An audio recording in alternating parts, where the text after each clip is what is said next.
Okay. So നിങ്ങൾ മെയിനായിട്ട് ശ്രദ്ധിക്കേണ്ട കാര്യം എന്ന് പറയുന്നത് ഒരു ടോപ്പിക് എടുത്ത് അല്ലെങ്കിൽ ഒരു സബ്ജക്ട് എടുത്തു കഴിഞ്ഞാൽ അത് മൾട്ടിപ്പിൾ ടൈം റിവിഷൻ ചെയ്യുക എന്നുള്ളതാണ്. ഞാൻ മുൻപ് നിങ്ങളോട് തന്നെ സൂചിപ്പിച്ചിരുന്നു ഒരു റിവിഷൻ കാർഡ് പ്രിപ്പയർ ചെയ്യാൻ വേണ്ടിയിട്ട്. റിവിഷൻ കാർഡ് എന്ന് പറയുന്നത് നോർമലി നിങ്ങളിപ്പോൾ കവർ ചെയ്ത ടോപ്പിക്കുകൾ ഉണ്ടാവുമല്ലോ. ഇപ്പോൾ ആൻഷ്യന്റ് ഹിസ്റ്ററി ആണെന്ന് വിചാരിക്കുക. അതിനകത്ത് നിങ്ങൾ എന്ത് ചെയ്യുക, ഓരോ ചാപ്റ്റർ വൈസിൽ എഴുതുക. എന്നിട്ട് അതിനുശേഷം ഓരോ തവണ റിവിഷൻ ചെയ്യുമ്പോഴും അത് ടിക്കറ്റ് പോവുക. ഓക്കെ. ഒരു സബ്ജക്ട് നിങ്ങളൊരു ഏറ്റവും കുറഞ്ഞൊരു 4-5 തവണ റിവിഷൻ ചെയ്ത് കഴിഞ്ഞാൽ നിങ്ങൾക്ക് അതിന് സ്ട്രോങ് ഹോൾഡ് വരും. നിങ്ങൾക്ക് ആ ഭാഗത്ത് നിന്ന് എന്ത് ചോദിച്ചു കഴിഞ്ഞാലും എഴുതാൻ സാധിക്കും. ഓക്കെ. അപ്പൊ നിങ്ങളുടെ സ്ട്രാറ്റജി പലതും പല രീതിയിലായിരിക്കും. ഒരാൾ എക്സാം അറ്റൻഡ് ചെയ്യുന്ന സമയത്ത് ചില ആളുകൾ 2 റൗണ്ട് 3 റൗണ്ട് എടുക്കുന്നവരുണ്ടാവും, ചില 2 റൗണ്ട് പോകുന്ന ആൾക്കാരുണ്ടാവും, അല്ലെങ്കിൽ ഒറ്റ റൗണ്ടിൽ തന്നെ കംപ്ലീറ്റ് ആക്കുന്ന ആൾക്കാരുണ്ടാവും. Up to you. അതിൽ പ്രശ്നങ്ങളൊന്നുമില്ല. നിങ്ങളുടെ കംഫർട്ട് ഏതാണോ ആ രീതിയിൽ ചെയ്യുന്നതാണ് ഏറ്റവും സേഫ് എന്ന് പറയുന്നത്. പക്ഷെ ഇൻ റിയാലിറ്റി വരുന്ന സമയത്ത് UPSC എക്സാമിനേഷന് നിങ്ങൾക്ക് ഡയറക്റ്റ് അറിയാവുന്ന ക്വസ്റ്റ്യൻസ്, നേരിട്ട് അറിയാവുന്ന ക്വസ്റ്റ്യൻസ് ഞാൻ മുൻപും പറഞ്ഞതാണ്, 20% മാത്രമായിരിക്കും ഉണ്ടാവുക. പെട്ടെന്ന് നിങ്ങൾക്ക് ആൻസർ ചെയ്യാൻ പറ്റുന്ന ക്വസ്റ്റ്യൻസ് അത് പേപ്പറിൽ എപ്പോഴും അവർ സെറ്റ് ചെയ്തിരിക്കും. ഓക്കെ. ആ 20 തെറ്റിക്കാതിരിക്കുക. ഫസ്റ്റ് ഓഫ് ഓൾ വളരെ ശ്രദ്ധിച്ച് തന്നെ അറ്റൻഡ് ചെയ്യുക. നിങ്ങൾ എക്സൈറ്റ്മെന്റിലൊന്നും കൊണ്ട് തെറ്റിക്കാതിരിക്കുക. പിന്നീട് നിങ്ങൾ നോക്കുന്ന സമയത്ത് നിങ്ങൾക്ക് ഇപ്പൊ സെന്റൻസ് ഒക്കെ വായിക്കുമ്പോൾ ചില സമയങ്ങളിൽ നിങ്ങൾക്ക് ഏകദേശം 2 സെന്റൻസോളം ഈസിലി ഫസ്റ്റ് റീഡിങ്ങിൽ തന്നെ എലിമിനേറ്റ് ചെയ്യാൻ പറ്റും. പിന്നെ കുറച്ച് ഇരുന്ന് വായിക്കുന്ന സിറ്റുവേഷൻ മാത്രമേ ഉണ്ടാവുള്ളൂ. ഓക്കെ. അവിടെയാണ് നിങ്ങൾ ഇമ്പോർട്ടൻസ് കൊടുക്കുന്നത്. അപ്പോൾ ഓരോ ഭാഗവും നിങ്ങൾ എപ്പോഴും ശ്രദ്ധിക്കുക. UPSC നിങ്ങളുടെ അടുത്ത് നിന്ന് ചോദിക്കുന്ന ഒരു ക്വസ്റ്റ്യൻ എപ്പോഴും ബൈ ഹാർട്ടഡ് നോളജ് ആയിരിക്കില്ല, അല്ലെങ്കിൽ നിങ്ങളത് പഠിക്കണം എന്നുള്ള ഒരു ബേസിലായിരിക്കില്ല ചോദിക്കുന്നുണ്ടാവുക. അതിന് നിങ്ങൾ മാക്സിമം എന്ത് ചെയ്യുക, നിങ്ങളൊരു കോമൺ സെൻസ് എലമെന്റ് കൂടി വെച്ചിട്ട് വേണം അതിനെ റെസ്പോണ്ട് ചെയ്യാൻ വേണ്ടിയിട്ട്. ഓക്കെ. ഇത് റിയലൈസ് ചെയ്യാൻ വേണ്ടിയിട്ടാണ് ഞാൻ പറഞ്ഞത് നന്നായിട്ട് റിവിഷൻ ചെയ്യുക എന്നുള്ളത്. അതിലെ നിങ്ങൾ വിചാരിക്കും ഞാൻ പഠിക്കാത്ത ഭാഗത്ത് നിന്ന് വന്ന ചോദ്യമാണ്, അതുകൊണ്ടാണ് എനിക്ക് അറ്റൻഡ് ചെയ്യാൻ സാധിക്കാത്തത്. അങ്ങനെയൊന്നുമില്ല. ഓക്കെ. UPSCക്ക് അങ്ങനത്തെ 2-3 ക്വസ്റ്റ്യൻസ് വരും. 97 ഓളം നമുക്ക് അറിയാവുന്ന നമ്മൾ പഠിച്ചിട്ടുള്ള ഏരിയാസിൽ നിന്ന് തന്നെ വരുള്ളൂ. ഓക്കെ. ബാക്കി 3-4 ക്വസ്റ്റ്യൻസ് വരും അല്ലാതെയൊക്കെ.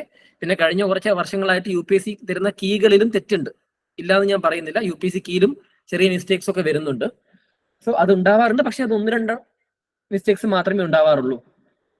കട്ട് ഓഫ് നിങ്ങൾ കാണുന്നതാണ്. കട്ട് ഓഫ് ഓൾമോസ്റ്റ് ഒരു 97-98 ആ റേഞ്ചിലൊക്കെ തന്നെയാണ് മാക്സിമം പോകുന്നത്. ഫോറസ്റ്റ് സർവീസിനാണെങ്കിൽ 110 റേഞ്ചിൽ, അല്ലെങ്കിൽ ഒരു 105-106 റേഞ്ചിലൊക്കെ പോകുന്നുള്ളൂ. ഓക്കെ. കട്ട് ഓഫ് ആ രീതിയിലാണ് കിടക്കുന്നത്. ഓക്കെ. അതിന്റെ ഒരു സൈഡ് ഓഫ് റീസൺ എന്ന് പറയുന്നത് CSAT ആണ്. CSAT നിങ്ങൾ പ്രാക്ടീസ് ചെയ്ത് നടക്കില്ല. ഓക്കെ. CSAT നന്നായിട്ട് തന്നെ പ്രാക്ടീസ് ചെയ്ത് നോക്കുക. പറ്റുവാണെങ്കിൽ ഈ ചാനലിൽ തന്നെ CSAT ചിലപ്പോൾ ക്ലാസ് എടുക്കുമായിരിക്കാം. അങ്ങനെ ഒരു ഡിസ്കഷൻ സാറ് പറയുന്നുണ്ട്. ചിലപ്പോൾ CSATന്റെ ക്ലാസ് എടുക്കും. ഓക്കെ. അത് ഈ പറഞ്ഞ പോലെ ഫാക്കൽറ്റിന്റെ അവൈലബിലിറ്റിയും കൂടി നോക്കണമല്ലോ എടുക്കുന്ന ആളുടെ. ഓക്കെ. അതും കൂടി ഉള്ളത് കൊണ്ട് ചിലപ്പോൾ അത് എടുക്കുമായിരിക്കാം. പക്ഷെ CSAT നിങ്ങൾ നന്നായിട്ട് പ്രാക്ടീസ് ചെയ്യുക. പ്രാക്ടീസ് ചെയ്തില്ലെങ്കിൽ CSAT നടക്കില്ല. ഓക്കെ. അതുകൊണ്ട് CSAT കൂടി ശ്രദ്ധിക്കുക എപ്പോഴും. CSAT ആണ് ശരിക്കും പറഞ്ഞാൽ പേപ്പർ 1ന്റെ കട്ട് ഓഫ് താഴെയാക്കുന്നത് എന്നുള്ള കാര്യം ഓർത്തിരിക്കുക. ഓക്കെ. ഇത് ഞാൻ പ്രത്യേകം പറയാൻ കാരണം എന്താണെന്ന് വെച്ച് കഴിഞ്ഞാൽ നോർത്ത് ഇന്ത്യൻസ് നിങ്ങൾ ശ്രദ്ധിച്ചാൽ മതി, അവർക്ക് നല്ല മാർക്ക് വരും പേപ്പറുകളിൽ. അവർക്ക് 120-130 അവർ പെട്ടെന്ന് സ്കോർ ചെയ്യും. അവർ CSAT ഉള്ളത് കൊണ്ട് മാത്രമാണ് കയറാതിരിക്കുന്നത്. നമ്മൾ മലയാളികൾക്കുള്ള അഡ്വാൻറ്റേജ് ആണ് ഞാൻ ഈ പറഞ്ഞതുപോലെ മാത്സ് CSAT എന്ന് പറയുന്നത്. അത് നിങ്ങൾ യൂസ് ചെയ്യുക. ഓക്കെ. കുറച്ചുകൂടി ആ ഭാഗത്ത് നിന്ന്. അതല്ലാതെ കട്ട് ഓഫ് നല്ല പോലെ മുകളിൽ പോകാനുള്ള സാധ്യതയുണ്ട്. അതുകൊണ്ടാണ് UPSC എപ്പോഴും CSAT കുറച്ചും കൂടി ഇപ്പൊ സ്ട്രോങ് ആയിട്ട് ഇടുന്നത്. ഓക്കെ. CSAT ഉണ്ടാവും ഇത്തവണയും. അതുകൊണ്ട് അതേ രീതിയിൽ തന്നെ നിങ്ങൾ പ്രതീക്ഷിക്കേണ്ടത്, യാതൊരു മാറ്റവും പ്രതീക്ഷിക്കേണ്ട. ടഫ് ഒന്നുമല്ല ക്വസ്റ്റ്യൻ പേപ്പർ. ക്വസ്റ്റ്യൻ പേപ്പർ വളരെ സിമ്പിൾ ആണ്. ഓക്കെ. നിങ്ങളത് ടഫ് ആക്കണതാണ്. ക്വസ്റ്റ്യൻ സെലക്ഷൻ ആണ് ഇമ്പോർട്ടന്റ് ആയിട്ടുള്ളത്. CSATന്റെ കാര്യം എന്തായാലും സെഷൻ എടുക്കുമ്പോൾ അതായത് CSAT എടുക്കുന്ന ആൾക്കാർ നിങ്ങളോട് പറയും. ഓക്കെ. സോ നമുക്ക് നമ്മുടെ ടോപ്പിക്കിലേക്ക് പോകാം. ഇതുവരെ എടുത്ത പോർഷൻസ് ഒക്കെ നിങ്ങൾക്ക് ക്ലിയർ ആണല്ലോ? കൺഫ്യൂഷൻ എന്തെങ്കിലും ഉണ്ടോ ആർക്കെങ്കിലും? ഉണ്ടെങ്കിൽ ചോദിക്കാം. പിന്നെ എന്നോട് ഒരാൾ ചോദിച്ചു ഈ പറഞ്ഞ പോലെ പ്രീവിയസ് ഇയർ ഇപ്പൊ കൂടെ നോക്കി പോകുന്നത് ഇമ്പോർട്ടന്റ് ആണോ എന്നുള്ളത്. പ്രീവിയസ് ഇയർ നോക്കി പോകുന്നത് ഇമ്പോർട്ടന്റ് ആണ് എന്നാണ് ഞാൻ പറയാ. ഓക്കെ.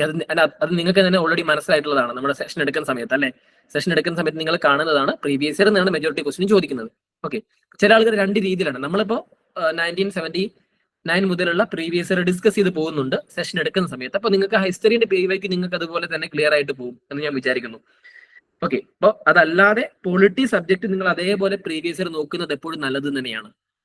ഓക്കെ. പൊളിറ്റി ആ രീതിയിൽ നോക്കുന്നത് നല്ലതാണ്. എക്കണോമിക്സും ഏകദേശം 2000 മുതൽ നോക്കുന്നത് എക്കണോമിക്സ് നല്ലതാണ്.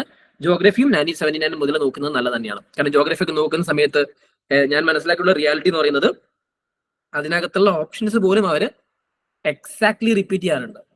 ഓക്കെ. പ്ലേസസ് ന്യൂസ് ഒക്കെ വരുമ്പോൾ അവർക്കൊരു സ്പെസിഫിക് ഏരിയാസ് ഉണ്ട്, നിങ്ങൾ ശ്രദ്ധിച്ചാൽ മതി. ആഫ്രിക്ക അവരുടെ സ്പെസിഫിക് ഏരിയ ആണ്. ഓക്കെ, അതേപോലെ തന്നെ ഓപ്ഷനിൽ തരുന്ന സമയത്ത് അവർ ആഫ്രിക്ക റിവർ, ആഫ്രിക്ക ലേക്ക് എപ്പോഴും തരാറുണ്ട്. ശ്രദ്ധിച്ചാൽ മനസ്സിലാവും. അല്ലെങ്കിൽ ആഫ്രിക്കൻ കൺട്രി അവിടെ നിന്ന് ചോദിക്കാറുണ്ട് ആൻസറുകളിലായിട്ട്. അപ്പൊ ആ ഭാഗം ഇമ്പോർട്ടന്റ് ആണ്. അത് നിങ്ങൾ നല്ലപോലെ നോക്കി വെച്ചേക്കുക. ഓക്കെ, ബേസിക് ഐഡിയ നന്നായിട്ട് തന്നെ അവിടെ നിന്ന് ചോദിക്കും. രണ്ടാമത്തത് മാപ്പ് ബേസ്ഡ് ക്വസ്റ്റ്യൻസ്. 40% മാപ്പ് ബേസ്ഡ് ക്വസ്റ്റ്യൻ ആണ് വരുന്നത് ജിയോഗ്രഫിയിൽ. അതേപോലെ തന്നെ ഈ ഓപ്ഷൻസിൽ നിന്ന് ക്വസ്റ്റ്യൻസ് വരും. അതുകൊണ്ട് ഞാൻ എപ്പോഴും പറയും, ഇപ്പൊ ഹിസ്റ്ററി ആണെങ്കിലും ജിയോഗ്രഫി ആണെങ്കിലും പൊളിറ്റി ആണെങ്കിലും എക്കണോമിക്സ് ആണെങ്കിലും പ്രീവിയസ് ഇയർ വെച്ച് പഠിക്കുന്നത് എപ്പോഴും അഡ്വാൻറ്റേജ് തന്നെയാണ്. നല്ലപോലെ അഡ്വാൻറ്റേജ് ഉണ്ട്. അത് നിങ്ങൾക്ക് എത്രത്തോളം പിന്നിൽ നിന്ന് പഠിക്കാൻ പറ്റും അത്രത്തോളം പിന്നിൽ നിന്ന്. ഹിസ്റ്ററി ആണെങ്കിൽ ഞാനത് പറയും, പൊളിറ്റിക്ക് ഞാനത് പറയും, എക്കണോമിക്സ് ആണെങ്കിലും ജിയോഗ്രഫി ആണെങ്കിലും നിങ്ങൾ ഏകദേശം 2000 മുതൽ നോക്കി കഴിഞ്ഞാൽ പോലും തെറ്റില്ല. ഓക്കെ, വലിയ വ്യത്യാസങ്ങളൊന്നും വരില്ല. ആൻഡ് സയൻസ് ആൻഡ് ടെക്നോളജിയും എൻവയോൺമെന്റും സാറ് പറഞ്ഞിട്ടുണ്ടോ നിങ്ങളോട് എത്ര മുതൽ നോക്കണം, എന്തൊക്കെയാണ് കാര്യങ്ങൾ ചെയ്യേണ്ടത് നോക്കി സാറ് പറഞ്ഞിട്ടുണ്ടാവും. ഇന്റർനാഷണൽ റിലേഷൻസിലേക്ക് വരുന്ന സമയത്ത് കറണ്ട് അഫയർ ആസ്പെക്ട് ആണ്. അവിടേക്ക് വരുന്ന സമയത്ത് നിങ്ങൾ ശ്രദ്ധിക്കേണ്ട ഒരു കാര്യം എന്ന് പറയുന്നത് സെയിം, അതായത് പ്രീവിയസ് ഇയർ വരുന്ന മോഡൽ ക്വസ്റ്റ്യൻസ് നോക്കുക. ഏറ്റവും കൂടുതൽ ക്വസ്റ്റ്യൻസ് ചോദിക്കുന്നത് കോൺഫ്ലിക്റ്റഡ് സോൺ ആണ്. നിങ്ങൾ പറഞ്ഞ പ്ലേസസ് ഇൻ ന്യൂസ്, കോൺഫ്ലിക്റ്റ് ഉള്ള സോണുകളാണ് ചോദിക്കാറുള്ളത്. അതിലൊരു നാഷണൽ ബേസ്ഡ് ക്വസ്റ്റ്യൻസ് എപ്പോഴും ഉണ്ടാവാറുണ്ട്. എക്സ്പെഷ്യലി സം കൈൻഡ് ഓഫ് എന്താ പറയാ, ഒന്നെങ്കിൽ എന്തെങ്കിലും കോൺഫ്ലിക്ട്, പൊളിറ്റിക്കൽ കോൺഫ്ലിക്ട് ഉള്ള സ്ഥലമായിരിക്കാം, അല്ലെങ്കിൽ പോവേർട്ടി അങ്ങനത്തെ ബേസ് ചെയ്ത സ്ഥലമായിരിക്കും. ന്യൂസിൽ വരുന്ന റിപ്പീറ്റഡ് ആയിട്ട് ന്യൂസിൽ വരുന്ന ഒരു സ്ഥലമായിരിക്കാം ചോദിക്കുന്നുണ്ട്. ഒരു രാജ്യം എപ്പോഴും ചോദിക്കാറുണ്ട്. രണ്ടാമത് IRL നിന്ന് ചോദിക്കുന്നത് ഇന്റർനാഷണൽ ഓർഗനൈസേഷൻസ് ആണ്. ഞാൻ ഒരിക്കലും എൻവയോൺമെന്റൽ ഇന്റർനാഷണൽ ഓർഗനൈസേഷൻസ് IR കണക്ട് ചെയ്തിട്ടില്ല, സെപ്പറേറ്റ് ആണ്. ഓക്കെ, അപ്പൊ അങ്ങനെ നോക്കുകയാണെങ്കിൽ രണ്ടാമത്തെ ഭാഗം ഇന്റർനാഷണൽ ഓർഗനൈസേഷൻസ് ആണ് കൂടുതൽ ചോദിക്കുന്നത്. മൂന്നാമത്തെ ഭാഗം ചോദിക്കുന്നത് relations, India countries relations, including India neighbouring റിലേഷൻസും അതേപോലെ തന്നെ സൂപ്പർ പവേഴ്സും തമ്മിലുള്ള റിലേഷൻസും ചോദിക്കാറുണ്ട്. അപ്പൊ നോർമൽ കേസിൽ ചോദിക്കുന്നതാ. അത് നിങ്ങൾ ഓവറായിട്ട് ഹെഡേക്ക് ഒന്നും ആവണ്ട. നിങ്ങൾ ചെയ്യേണ്ട ഒരു കാര്യം എന്ന് പറയുന്നത് ഏതെങ്കിലും കറണ്ട് അഫയർ മാഗസിൻസ് എടുത്തങ്ങ് വായിച്ചാൽ മതി. ഓക്കെ, കുറെ ഒരു ഐഡിയ നിങ്ങൾക്ക് വരും. പിന്നെ ന്യൂസ് പേപ്പർ നിങ്ങൾ കോമൺ ആയിട്ട് വായിക്കുന്നുണ്ടാവും, അതിൽ നിന്ന് കിട്ടുന്ന ഒരു ഐഡിയ കൂടി ഉണ്ടാവും. ഇത് മതി IR-ന്. നിങ്ങൾ അതിന്റെ ബേസിലേക്ക് ഒന്നും പോകണ്ട. അത്രയൊന്നും IR അങ്ങനെ ഒന്നും ചോദിക്കില്ല. ഇൻക്ലൂഡിങ് മെയിൻസ് ഞാൻ പറഞ്ഞത് അതേ ചോദിക്കുള്ളൂ. പിന്നെ ഇന്റർവ്യൂവിനാണ് നിങ്ങൾ പ്രിപ്പയർ ചെയ്യുന്ന സമയത്ത് കുറച്ചും കൂടി ഡീപ്പായിട്ട് പ്രിപ്പയർ ചെയ്യേണ്ടത്. That subject. ഓക്കെ, IR-ന്റെ രീതി അങ്ങനെയാണ്. അപ്പൊ IR-ൽ നിങ്ങൾ PYQ നോക്കുന്നത് നല്ലതാണ്, ഏരിയ മനസ്സിലാകും. പക്ഷേ PYQ വെച്ച് വീണ്ടും ചോദിക്കുന്ന ഒരു ക്വസ്റ്റ്യൻ UPSC-ക്ക് ഇല്ല. മാപ്പ് ഒഴികെ ബാക്കിയൊന്നും അങ്ങനെ ചോദിക്കില്ല. ഓക്കെ, പക്ഷെ നമുക്ക് പ്രെഡിക്റ്റ് ചെയ്യാൻ സാധിക്കും എന്ത് ചോദിക്കാൻ സാധ്യതയുണ്ട് എന്നുള്ളത്. ഓക്കെ, അപ്പൊ അത് പ്രിലിംസിനാണ് നമുക്ക് പ്രെഡിക്റ്റ് ചെയ്യാൻ പറ്റും. ഇത്തവണ ഷാങ്ഹായ് കോർപ്പറേഷൻ നാറ്റോ വൈസിലെ ക്വസ്റ്റ്യൻ എന്തായാലും ഉണ്ടാവും. അല്ലെങ്കിൽ ഒന്നിന് ഒരു ക്വസ്റ്റ്യൻ ഉറപ്പായിരിക്കും ഇത്തവണ. മെയിൻ പ്രിലിംസിന് ചാൻസ് ഭയങ്കര ഹൈ ആണ്. നാറ്റോ അല്ലെങ്കിൽ SCO, ഓക്കെ, അല്ലെങ്കിൽ സാർക്ക്, ഇല്ല ഏതെങ്കിലും ഒരു ക്വസ്റ്റ്യൻസ് വരാൻ സാധ്യതയുണ്ട് ഇത്തവണ. ഒന്ന് ഡിസ്കഷനിലുണ്ട്, രണ്ട് യൂഷ്വലി UPSC-ക്ക് ഒരു ടെൻഡൻസി ഉണ്ട് മെയിൻസിൽ വന്നിട്ടുള്ള ഒരു ക്വസ്റ്റ്യൻസ് ഇങ്ങോട്ട് ചോദിക്കുന്നത്. അത് ഇടയ്ക്ക് ചോദിക്കാറുണ്ട്. ഓക്കെ, അതേപോലെ തന്നെ ഇത്തവണ ഒരു ലാൻഡ് ഫോം ബേസ്ഡ് ക്വസ്റ്റ്യനും ചോദിക്കാനുള്ള സാധ്യതയുണ്ട് ജിയോഗ്രഫിയിൽ, ചിലപ്പോൾ പ്രതീക്ഷിക്കാം. അതുകൊണ്ട് ലാൻഡ് ഫോം അതുകൊണ്ട് നിങ്ങൾ ബൈഹാർട്ട് പഠിക്കേണ്ട. ലാൻഡ് ഫോം നിങ്ങൾ ചെയ്യേണ്ട ഒരു കാര്യം എന്ന് പറഞ്ഞാൽ ഏത് ലാൻഡ് ഫോം എങ്ങനെ ഉണ്ടാകുന്നത് മാത്രം പറഞ്ഞാൽ മതി. ഇപ്പൊ ഗ്ലേഷ്യൽ ലാൻഡ് ഫോംസ് പേര് തന്നു കഴിഞ്ഞാൽ നിങ്ങൾ അത് ഗ്ലേഷ്യൽ ലാൻഡ് ഫോം ആണെന്ന് അറിഞ്ഞിരിക്കണം, അത്രമാത്രം. ആ ഒരു കൈൻഡ് ഓഫ് സാധനം കൂടി നോക്കി വെച്ചേക്കാം. ഇപ്പൊ ഓരോ സബ്ജക്റ്റും നിങ്ങൾ ഞാൻ പറഞ്ഞത് PYQ അനാലിസിസിന്റെ കാര്യം പറഞ്ഞത് ഓരോ സബ്ജക്റ്റിൽ കേട്ടോ. ആ രീതിയിൽ നിങ്ങൾ നോക്കിപ്പോയാൽ മതി. ഓവറായിട്ട് അവിടെ നിങ്ങൾ സ്ട്രെസ്ഡ് ആവണ്ട. ഒരു സബ്ജക്റ്റ് പഠിക്കുമ്പോൾ നല്ലപോലെ പഠിക്കാൻ ശ്രമിക്കുക. അതിന്റെ ബാക്ക്ഗ്രൗണ്ടും കാര്യങ്ങളും നോക്കി മനസ്സിലാക്കി വെച്ച് പഠിക്കുക. എപ്പോഴും ഒരു കാര്യം പഠിക്കുന്ന സമയത്ത് മറ്റൊരാൾക്ക് പറഞ്ഞു കൊടുക്കാൻ പറ്റുന്ന രീതിയിൽ തന്നെ പഠിക്കുക. അതല്ലെങ്കിൽ നിങ്ങൾ ഓർമ്മയിൽ ആ കാര്യം നിൽക്കാൻ പോകുന്നില്ല. അതുകൂടി ശ്രദ്ധിക്കുക. നിങ്ങൾ ഓർമ്മയിൽ നിൽക്കണം എന്നുണ്ടെങ്കിൽ നിങ്ങൾ അങ്ങനെ തന്നെ പഠിച്ചേ പറ്റുള്ളൂ. എങ്കിലാണ് ക്വസ്റ്റ്യൻ അങ്ങോട്ടും ഇങ്ങോട്ടും ട്വിസ്റ്റ് ചെയ്ത് ചോദിച്ചാൽ പോലും നിങ്ങൾക്ക് ഈസിലി ആ ക്വസ്റ്റ്യൻ ഹാൻഡിൽ ചെയ്യാൻ പറ്റുക. ഏറ്റവും ഇമ്പോർട്ടൻ്റ് ആയിട്ടുള്ള കാര്യം ഒന്നും കൂടി പറയുന്നു, ക്വസ്റ്റ്യൻ വായിക്കുന്ന സമയത്ത് വളരെ ശ്രദ്ധിച്ചു വായിക്കുക. സാവധാനം ടൈം എടുത്തിട്ട് നല്ലപോലെ എന്താണോ ക്വസ്റ്റ്യൻ മീൻ ചെയ്തത് അതിനുള്ളിൽ തന്നെ നിന്നിട്ട് വേണം ആൻസർ ചെയ്യാൻ. ബിയോണ്ട് ദാറ്റ് നിങ്ങൾ ചിന്തിക്കാൻ നിൽക്കരുത്. തരാത്ത ഒരു കാര്യത്തെക്കുറിച്ച് നിങ്ങൾ ചിന്തിക്കരുത് എന്ന് പറഞ്ഞത്. ഓക്കെ, അത് ഇടയ്ക്ക് നിങ്ങൾ യൂഷ്വലി നമ്മൾ മിസ്റ്റേക്ക് ചെയ്യുന്ന ഒരു കാര്യമാണ്. നിങ്ങൾക്ക് അറിയാൻ പറ്റും നിങ്ങൾ തെറ്റിക്കുന്നതിൽ 95% എന്തായിരിക്കും, നിങ്ങൾ ഓവർ തിങ്ക് ചെയ്ത് തെറ്റിക്കുന്നതാണ്. അതിന് മുകളിലേക്ക് അതിൽ ഉണ്ടാവാറില്ല. ഓക്കെ, നിങ്ങൾ ഓവർ തിങ്ക് ചെയ്യും, നിങ്ങൾ അവിടെ സിമ്പിൾ ആയിട്ടുള്ള സാധനമായിരിക്കും, നിങ്ങൾ ഓവർ തിങ്ക് തെറ്റിക്കും. ഇങ്ങനെയുള്ള ടെൻഡൻസികൾ വരാറുണ്ട്. ഇത് ലാസ്റ്റ് ഫേസിലേക്ക് വരുന്നതാ. ഇത് അവിടെ നിന്നോട്ടെ. പിന്നെ മറ്റൊരു കാര്യം, നിങ്ങൾ പ്രിപ്പറേഷന്റെ ലാസ്റ്റ് സ്റ്റേജിലേക്ക് കടന്നുകൊണ്ടിരിക്കുകയാണ്. ഭയങ്കര ടെൻഷൻ ആയിരിക്കും നിങ്ങൾക്ക്. പല കാര്യങ്ങളും നിങ്ങൾ മറന്നുപോകും, പ്രശ്നങ്ങൾ ഉണ്ടാവും, അങ്ങോട്ടും ഇങ്ങോട്ടും ദേഷ്യം വരും. ഈ കാര്യങ്ങളൊക്കെ ഉള്ളതാണ്. പക്ഷെ കൺട്രോൾ ചെയ്യാൻ മാക്സിമം ട്രൈ ചെയ്യുക. ഇത് ലാസ്റ്റ് ഫേസ് ആണ്. അതായത് ലാസ്റ്റ് ഫേസിൽ നോർമലി എല്ലാവർക്കും ഉള്ളതാണ്. പക്ഷേ ഈ ഫേസ് എല്ലാവർക്കും ഉള്ളതാണ്, നിങ്ങൾക്ക് മാത്രമുള്ളതല്ല. മൊത്തം പഠിച്ച ആൾക്കും ഈ ഫേസ് ഉണ്ട്, ഒന്നും പഠിക്കാത്ത ആൾക്കും ഈ ഫേസ് ഉണ്ട്, ആൻഡ് നോർമലി പഠിച്ചു പോയ ആൾക്കാർക്കും ഈ ഫേസ് ഉണ്ടാവും.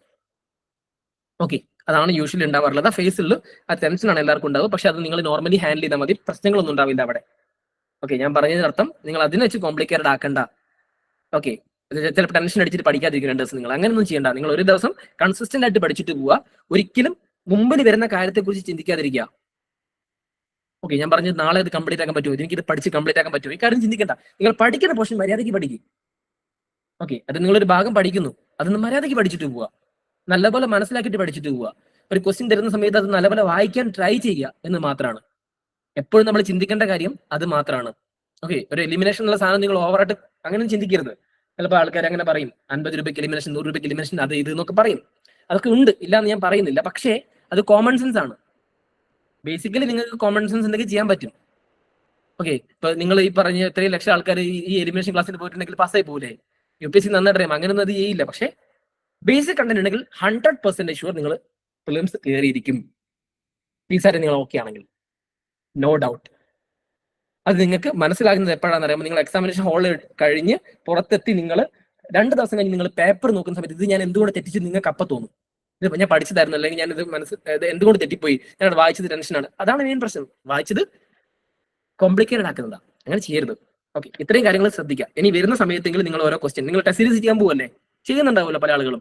ചെയ്യുന്ന സമയത്ത് നിങ്ങൾ തന്നെ അനലൈസ് ചെയ്യും, നിങ്ങൾക്ക് മനസ്സിലാവും. വളരെ സിമ്പിൾ ആയിട്ടുള്ള ക്വസ്റ്റ്യൻ ആയിരിക്കും. ഓക്കെ, UPSC നോർമൽ കേസിൽ ചില ടെസ്റ്റ് സീരീസുകളൊക്കെ അങ്ങനെയും ചോദിക്കും. UPSC അങ്ങനെയൊന്നും ചോദിക്കത്തൊന്നുമില്ല, നിങ്ങൾ പേടിക്കേണ്ട. അവർക്ക് സ്പെസിഫിക് ഏരിയാസ് ഉണ്ട്, അവർ ആ ഭാഗത്ത് നിന്ന് നന്നായിട്ട് ചോദിക്കും. അല്ലാത്ത ഭാഗത്ത് നിന്ന് നോർമലി ചോദിക്കുള്ളൂ. ഓക്കെ, സോ നമുക്ക് ടോപ്പിക്കിലേക്ക് വരാം. കുഴപ്പമില്ലല്ലേ? ഇത്രയും പറഞ്ഞത് ഞാൻ ജസ്റ്റ് ഒന്ന്, കുറെ ആൾക്കാർ ടെൻഷനിലാണ് എനിക്ക് തോന്നിയത് കൊണ്ട് ഞാൻ ഇൻട്രൊഡക്ഷനിൽ അങ്ങനെ പറഞ്ഞു എന്ന് മാത്രമേ ഉള്ളൂ. ഓക്കെ, എനിക്ക് തോന്നുന്നു, കാരണം ഞാനും ഈ ഫേസ് കടന്നു പോയത് കൊണ്ട് എനിക്കത് മനസ്സിലാകും ലാസ്റ്റ് ഫേസിലേക്ക് വരുമ്പോൾ ഈ ഒരു ബുദ്ധിമുട്ടുന്നത്. പക്ഷേ ഒറ്റ കാര്യം മാത്രമാണ് ഏതൊരു എക്സാമിനേഷനും ഞാൻ മെയിൻറ്റെയിൻ ചെയ്തിട്ടുള്ളത്, നമ്മുടെ രണ്ടുപേരുടെയും, അതായത് എന്റെയും നിങ്ങളുടെയും നോളജ് ഒരുപോലെ തന്നെയാണ്. ഓക്കെ, അതിന് വ്യത്യാസമൊന്നുമില്ല. പക്ഷേ നമ്മൾ സിറ്റുവേഷൻ ഹാൻഡിൽ ചെയ്യുന്നതാണ് വ്യത്യാസമുള്ളത്. അത് മനസ്സിലാക്കിയാൽ മതി. ചിലപ്പോൾ എന്നെക്കാളും നോളജ് നിങ്ങൾക്ക് ഉണ്ടാവാം പല കാര്യങ്ങളിലും, പലതിലും, ഞാൻ പറഞ്ഞ സബ്ജക്റ്റിൽ തന്നെ. പക്ഷേ ആ ഹാൻഡിൽ ചെയ്യുന്ന സിറ്റുവേഷനിലാണ് രണ്ടിലും വ്യത്യാസപ്പെട്ടിരിക്കുന്നത് മാത്രം. ആ സിറ്റുവേഷൻ നിങ്ങൾ എന്ത് ചെയ്താൽ മതി, നിങ്ങളുടെ സൈഡിലാണ് അതുള്ളത്. നമുക്ക് പറയാനേ സാധിക്കുള്ളൂ. മാക്സിമം കൂളായിരിക്കുക, ഫ്യൂച്ചറിനെ കുറിച്ച് തൽക്കാലത്തിൽ ചിന്തിക്കാതിരിക്കുക. എക്സാമിനേഷൻ ഹാളിൽ ചെയ്യുന്ന മെയിൻ പരിപാടി അതാണ്. ഈശ്വര, ഞാനിത് തോറ്റു കഴിഞ്ഞാൽ എനിക്ക് വീട്ടിൽ പോകാൻ പറ്റില്ലല്ലോ, നാട്ടിൽ പോകാൻ പറ്റില്ല. നിങ്ങൾ എക്സാമിനേഷൻ എഴുതുമ്പോഴേ നിങ്ങൾ തോറ്റു. അതാണ് നമ്മുടെ ഫസ്റ്റ് കാര്യം. അതാണ് നിങ്ങൾ ആദ്യം ചെയ്യുക. എക്സാമിനേഷനുള്ളിൽ കയറി നിങ്ങൾ ആദ്യം ചിന്തിക്കുന്നത്, ഈശ്വര ഇത് തോറ്റു കഴിഞ്ഞാൽ എന്താ ചെയ്യാന്നുള്ളത്. നിങ്ങൾ പ്രിഡിക്റ്റേ ചെയ്യണ്ട. പേപ്പർ നിങ്ങൾക്ക് ജഡ്ജ് ചെയ്യാനാവില്ല ഇതിനുള്ളിൽ കയറിയിട്ട്. ക്വസ്റ്റ്യൻ കാണുന്നു, അതിനെക്കുറിച്ച് എഴുതുന്നു, പോകുന്നു. ആ രീതിയിൽ ഇത് മാത്രം കൺട്രോൾ ചെയ്ത് പോവാം. Okay, done. അപ്പോ നമ്മള് ഇപ്പൊ കഴിഞ്ഞ ദിവസം ഡിസ്കസ് ചെയ്തുകൊണ്ടിരുന്നത് പോസ്റ്റ് മൗര്യൻസ് ആയിരുന്നു. പോസ്റ്റ് മൗര്യൻസിന്റെ വേരിയസ് പാർട്ട് നമ്മൾ ഡിസ്കസ് ചെയ്ത് കഴിഞ്ഞു അല്ലെ? നമ്മൾ നോർത്തേൺ പാർട്ട് ഡിസ്കസ് ചെയ്തു, നോർത്ത് വെസ്റ്റേൺ പാർട്ട് ഡിസ്കസ് ചെയ്തു, ഡെക്കാൻ പാർട്ടും ഡിസ്കസ് ചെയ്തു അല്ലെ? ഇത്രയും ഭാഗം നിങ്ങൾക്ക് ക്ലിയർ ആണെന്ന് വിചാരിക്കുന്നു, കൺഫ്യൂഷൻ ഒന്നുമില്ല എന്ന് വിചാരിക്കുന്നു. ഓക്കെ, അടുത്തൊരു ഭാഗം എന്ന് പറയുന്നത് സംഗം ഏജ് ആണ്. ഓക്കെ, സംഗം ഏജ് എന്ന് പറയുന്നത് പോസ്റ്റ് മൗര്യൻസ് നമുക്ക് പറയാൻ സാധിക്കുമോ? എനിവൺ? സംഗം ഏജിന് ഞാൻ അങ്ങ് പോസ്റ്റ് മൗര്യൻസിന്റെ പാർട്ടിലിട്ടു എന്ന് നിങ്ങൾ വിചാരിക്കണം. It's not a part of the post Mauryans. Okay, Sangam age എന്ന് പറയുന്നത് ശരിക്കും പറയുകയാണെങ്കിൽ 3rd സെഞ്ചുറി BC മുതൽ 3rd സെഞ്ചുറി CE വരെയുള്ള കാലഘട്ടത്തെയാണ് സംഗം ഏജ് എന്ന് പറയുന്നത്. ഈ സംഗം ഏജിനെ കുറിച്ചുള്ള ഡീറ്റെയിൽസ് മെജോറിറ്റിയും കിട്ടുന്നത് സംഗം ലിറ്ററേച്ചറിൽ നിന്നാണ്. അതുകൊണ്ട് തന്നെ UPSCക്ക് ഈ സംഘം ലിറ്ററേച്ചറിന്റെ ഭാഗം അല്ലെങ്കിൽ സംഘം ഏജിന്റെ ഭാഗം വളരെ ഇമ്പോർട്ടന്റ് ആണ്. ഞാൻ മുമ്പ് നിങ്ങളോട് ഒരു കാര്യം പറഞ്ഞിരുന്നു, ആർക്കിയോളജിക്കൽ എവിഡൻസിന് അപ്പുറത്തേക്ക് ലിറ്ററേച്ചർ എവിഡൻസ് ഉണ്ടെങ്കിൽ UPSCക്ക് ആ ഭാഗത്ത് നിന്ന് ചോദിക്കുന്ന സാധ്യത വളരെ കൂടുതലാണ്. ടെൻഡൻസ് UPSCക്ക് എപ്പോഴും ഉണ്ട്. അത് കഴിഞ്ഞ കുറെ വർഷങ്ങളായിട്ട് UPSC റിപ്പീറ്റ് ചെയ്യുന്നുണ്ട്. നിങ്ങൾ ശ്രദ്ധിച്ചാൽ മനസ്സിലാവും. വിജയനഗര എംപയർ ചോദിക്കുന്ന അതേ സൈഡിലൂടെ തന്നെ ഒരു സൈഡിൽ സംഗമവും ചോദിക്കുന്നുണ്ട്. അതായത് കഴിഞ്ഞ വർഷം 2 സംഘത്തിൽ നിന്ന് ക്വസ്റ്റ്യൻ വന്നിട്ടുണ്ട്. അതായത് സംഘം ഏജിൽ നിന്ന് 2 ക്വസ്റ്റ്യൻ ആണ് കഴിഞ്ഞ തവണ വന്നിട്ടുള്ളത് 2023. So they are repeating the part again. അതുകൊണ്ട് ആ ഭാഗം വളരെ ഇമ്പോർട്ടന്റ് ആണ്. പക്ഷെ വളരെ ചെറിയ ഭാഗമാണ്, ഒരുപാട് വലുതായിട്ടൊന്നും പഠിക്കാനല്ല. വളരെ ചെറിയൊരു പോർഷനാണ് സംഘം ലിറ്ററേച്ചർ എന്ന് പറയുന്നത്, അല്ലെങ്കിൽ സംഘം ഏജ് എന്ന് പറയുന്നത്. ലിറ്ററേച്ചർ ആസ്പെക്ട് ഞാൻ ഒരു സൈഡിൽ ഡിസ്കസ് ചെയ്യാം. ഇവിടെ കുറച്ച് ഭാഗങ്ങൾ ഞാൻ പറഞ്ഞിട്ട് പോകും. ഇവിടെ മെയിൻ ആയിട്ട് ഞാൻ ഡിസ്കസ് ചെയ്യുന്ന ഭാഗം സംഘം ഏജ് എന്താന്നുള്ളതായിരിക്കും. ഓക്കെ, നമ്മൾ യൂഷ്വലി പഠിക്കുന്നത് പോലെ തന്നെ എന്താണ് dynasty, source, Kings and contributions, എങ്ങനെ എംപയർ കൺസോളിഡേറ്റ് ചെയ്തു, പൊളിറ്റിക്കൽ സ്ട്രക്ചർ എന്താണ്, ഡൈനാസ്റ്റിയുടെ സിഗ്നിഫിക്കൻസ് എന്താണ്, അതുമായിട്ട് ബന്ധപ്പെട്ട ഫാക്ട്സ് എന്താണ്, ഈ രീതിയിലാണ് നമ്മൾ പഠിക്കുന്നത്. അപ്പൊ നിങ്ങൾക്ക് പ്രിലിംസിനും മെയിൻസിനും ഒരേപോലെ ഇമ്പോർട്ടന്റ് ആവാൻ വേണ്ടിയാണ് ഈ രീതിയിൽ ഡിവൈഡ് ചെയ്തിട്ടുള്ളത്. ആൻഡ് നമ്മൾ പറഞ്ഞു സംഘം എന്താണെന്നുള്ളത്. ഓക്കെ, സംഘം മെയിൻ ആയിട്ട് 3 സംഘം കോൺസെപ്റ്റ് ആയിട്ടാണ് ഡിവൈഡ് ചെയ്തിട്ടുള്ളത്. ഈ സംഘം എന്ന് പറയുന്ന ഈ ലിറ്ററേച്ചർ ആസ്പെക്ട് ഫ്ലറിഷ്ഡ് ആവുന്നത് പാണ്ഡ്യാസിന്റെ പാട്രോണേജിലാണ്. പാണ്ഡ്യാസ് ആണ് എന്ത് ചെയ്യുന്നത്, ഈ ഒരു ലിറ്ററേച്ചർ ആസ്പെക്ട് കൊണ്ടുവരുന്നത്. ചേര ചോളാസ് അല്ല സംഘം ഏജിന്റെ മെയിൻ ആൾക്കാർ. ശരിക്കും പാണ്ഡ്യ ഗ്രൂപ്പാണ് എന്ത് ചെയ്യുന്നത്, ഈ സംഘം ഏജ് ഫ്ലറിഷ്ഡ് ആക്കുന്നത്. ഓക്കെ, അതേ കാലഘട്ടത്തിൽ ഉണ്ടായിരുന്ന മറ്റു 2 ഡൈനാസ്റ്റികളാണ് ചേര ചോള എന്ന് പറയുന്നത്. പാണ്ഡ്യാസിന്റെ കയ്യിലാണ് ഈ പറഞ്ഞ ലിറ്ററേച്ചർ ഭാഗം കൂടുതലായിട്ട് ഉണ്ടായിരുന്നത്. സംഘം എന്ന് പറയുന്നതിന്റെ മെയിൻ അർത്ഥം എന്ന് പറയുന്നത്, സംഘം എന്ന് പറയുന്നത് എന്താ, എ ഗ്രൂപ്പ് ഓഫ് അസോസിയേഷൻ. അപ്പൊ അവിടെ ഉദ്ദേശിക്കുന്നത് അക്കാദമി ഓഫ് തമിഴ് പോയറ്റ്സ് എന്നുള്ളതാണ് സംഘം ഏജ് എന്ന് പറയുന്നത്. നിങ്ങൾ മലയാള ലിറ്ററേച്ചർ പഠിച്ചിട്ടുണ്ടെങ്കിൽ നിങ്ങൾക്ക് മനസ്സിലാവും, ഏകദേശം ഈ പറയുന്ന പോലെ ചെന്തമിഴ് എന്നുള്ള ഭാഷയൊക്കെ നിങ്ങൾ പഠിച്ചിട്ടുണ്ടാവും. ഭാഷാ പരിണാമം എന്നൊക്കെ നിങ്ങൾ പഠിച്ചിട്ടുണ്ടാവുമല്ലോ. ഓക്കെ, ഇതിലാരെങ്കിലും മലയാള ലിറ്ററേച്ചർ ഉണ്ടോ? ഓക്കെ, അതിനകത്ത് തന്നെ നിങ്ങൾക്ക് പഠിക്കുന്ന ഭാഗത്ത് നിങ്ങൾക്ക് സ്പെസിഫിക്കലി മെൻഷൻ ചെയ്തൊരു ഭാഗമുണ്ട്, തമിഴ്ജന്യവാദം എന്നൊക്കെ പറഞ്ഞിട്ട് നിങ്ങൾ മലയാളം ഫോം ചെയ്യുന്ന കാര്യത്തെ കുറിച്ച് പറഞ്ഞത്. അപ്പൊ ഇനീഷ്യലി എന്താണ്, ഈ മലയാളവും തമിഴും മിക്സ് ചെയ്ത ഒരു കാലഘട്ടം ഉണ്ടായിരുന്നു. ആ കാലഘട്ടത്തിന്റെ ഒരു പോർഷൻ കൂടിയാണ് ഈ പറഞ്ഞ സംഘം ഏജിന്റെ ഇനീഷ്യൽ സ്റ്റേജ് എന്ന് പറയുന്നത്, ഫസ്റ്റ് സംഘത്തിന്റെ പാർട്ട്. ഓക്കെ, അപ്പൊ അവിടെ ശരിക്കും പറയുകയാണെങ്കിൽ നമുക്കൊരു ലിറ്ററേച്ചർ ആയിട്ടൊന്നും കിട്ടിയിട്ടില്ല. താളിയോലകളും കാര്യങ്ങളുമാണ് മെയിൻ ആയിട്ട് എന്ത് ചെയ്യുന്നത്, കിട്ടുന്നത് മധുരയാണ്. അതായത് ഈ പറഞ്ഞ പാണ്ഡ്യാസിന്റെ ക്യാപിറ്റലായിട്ട് മധുരൈ ഭാഗത്താണ് വരുന്നത്. സെക്കൻഡ് സംഘം വരുന്ന സമയത്താണ് ഈ പറഞ്ഞ പോലെ അത് വരുന്നത് ഈ പറഞ്ഞ പോലെ കപടപുരം എന്ന് പറയുന്ന സ്ഥലത്താണ്. ഇമ്പോർട്ടൻ്റ് ഒന്നുമല്ല, ജസ്റ്റ് പറഞ്ഞത് മാത്രം. ആൻഡ് തൊൽക്കാപ്പിയാണ്. അപ്പൊ നിങ്ങൾ ഓർത്തിരിക്കേണ്ട കാര്യം ഞാൻ ഈ പറഞ്ഞ ഒരേ പോയിന്റ് മാത്രമാണ്, പാണ്ഡ്യാസിന്റെ പാട്രോണേജിലാണ് ഇത് ഫ്ലറിഷ്ഡ് ആവുന്നത് എന്നുള്ള കാര്യം ഓർത്തിരിക്കുക. ആൻഡ് തേർഡ് സംഘമാണ് നമ്മൾ ഇപ്പൊ കാണുന്ന സംഘം ലിറ്ററേച്ചറിൽ ഫ്ലറിഷ്ഡ് ആവുന്ന ഭാഗം എന്ന് പറയുന്നത്. ഓക്കെ, അവിടെയാണ് ഏകദേശം എന്ത് പറയുന്നത് 8900-ഓളം ഈ പറയുന്ന പോയറ്റ്സുകൾ ഉണ്ടായിരുന്നു എന്നാണ് പറയുന്നത്. അത്രയും പോയറ്റ്സുകൾ ഉണ്ടായിരുന്നു എന്നാണ് ആ കാലഘട്ടത്തെ കുറിച്ച് വിശേഷിപ്പിക്കുന്നത്. തേർഡ് സംഘത്തിന്റെ ഭാഗം, അത്രയും പോയറ്റ്സും അത്രയും കൃതികളും മെയിൻ ആയിട്ട് ആ കാലഘട്ടത്തിൽ ഉണ്ടായിരുന്നു എന്നുള്ളതാണ്. ഓക്കെ, ഈ സംഘം ലിറ്ററേച്ചറുകളിൽ തന്നെ എന്ത് ചെയ്യുന്നുണ്ട്, പ്രധാനമായിട്ടും 3 ഡൈനാസ്റ്റികളെ സ്പെസിഫിക്കലി മെൻഷൻ ചെയ്യുന്നുണ്ട്. ആ 3 ഡൈനാസ്റ്റികളാണ് ചേര, ചോള, പാണ്ഡ്യ ഡൈനാസ്റ്റികൾ എന്ന് പറയുന്നത്. ഓക്കെ, അപ്പൊ ഇതില് നിങ്ങൾ നോർമലി കേട്ടിട്ടുള്ള ചോള ഡൈനാസ്റ്റി ഇല്ലേ, നോർത്തേൺ തമിഴ്നാടു ഡൈനാസ്റ്റി. ഓക്കെ, അത് അത്യാവശ്യം സക്സസ്ഫുൾ ആയിട്ട് പൊളിറ്റിക്കലി സക്സസ്ഫുൾ ആയിട്ടുള്ള ഡൈനാസ്റ്റി ആയിരുന്നു ആ കാലഘട്ടത്തിൽ തന്നെ. ഓക്കെ, ഏകദേശം 155 BC കാലഘട്ടം AD കാലഘട്ടം വരെ ഈ ഡൈനാസ്റ്റി ഉണ്ടായിരുന്നു എന്നാണ് പറയപ്പെടുന്നത്. 155 വരെ ഈ ഡൈനാസ്റ്റി ഉണ്ടായിരുന്നു. ലേറ്റർലി ഈ ഡൈനാസ്റ്റി ഇല്ലാതായി പോകുന്നുണ്ട്. പക്ഷെ ഈ പാണ്ഡ്യാസിന് ഒരു പ്രത്യേകതയുണ്ട്. പാണ്ഡ്യാസ് ഒരിക്കലും കംപ്ലീറ്റ് ആയിട്ട് അവസാനിച്ചിട്ടുണ്ടായിരുന്നില്ല. പാണ്ഡ്യാസ് ഗ്രാജുവലി ഡൗൺ ആവും, വീണ്ടും എസ്റ്റാബ്ലിഷ് ആവും, ഡൗൺ ആവും, നോർമൽ പേസിൽ വരും. അങ്ങനെയാണ് പാണ്ഡ്യാസ് പോകുന്നത്. ഓക്കെ, ഈ ചോളാസ് അവസാനിച്ചു. ഇതാണ് ഏർലി ചോളാസ് എന്ന് പറയുന്നത്. അതിനുശേഷം കുറെ കാലത്തിന് ശേഷമാണ് എന്ത് പറയുന്നത്, ലേറ്റർ ചോളാസ് ഉണ്ടാകുന്നത്. ഏകദേശം 800 BC കാലഘട്ടം, AD കാലഘട്ടത്തിൽ, 800 AD കാലഘട്ടത്തിൽ വരുന്ന dynasty, that's known as later Cholas. ഇവർ തമ്മിൽ ബന്ധമൊന്നുമില്ല. ഓക്കെ, പക്ഷേ അതിനെ ലേറ്റർ ചോളാസ് എന്നാണ് ഡയറക്ട്ലി അറിയപ്പെടുന്നത്. ആ ലേറ്റർ ചോളയാണ് നിങ്ങൾ പറയുന്ന പൊന്നിയൻ സെൽവൻ മൂവിയിലെ ചോളാസ്. ഓക്കെ, അവർ പല്ലവാസിനെ തോൽപ്പിച്ചിട്ടാണ് വരുന്നത്. പക്ഷെ അത് സംഘമായിട്ട് ബന്ധപ്പെട്ട ചോളയല്ല, ഇവിടെ ബേസ് ചോളയാണുള്ളത്. ഓക്കെ, എത്രയും പറഞ്ഞത് ഓക്കെ ആണല്ലോ, കൺഫ്യൂഷൻ ഒന്നുമില്ലല്ലോ. ചേരാസ് നമുക്കറിയാം, കേരള റീജിയൻ ആണ് മെയിൻ ആയിട്ട് ചേര ഡൈനാസ്റ്റിന്റെ പാർട്ടിൽ വരുന്നത് എന്നുള്ള കാര്യം കൂടി എക്സാമിനേഷൻ പോയിന്റ് ഓഫ് വ്യൂ ഓർത്തിരിക്കുക.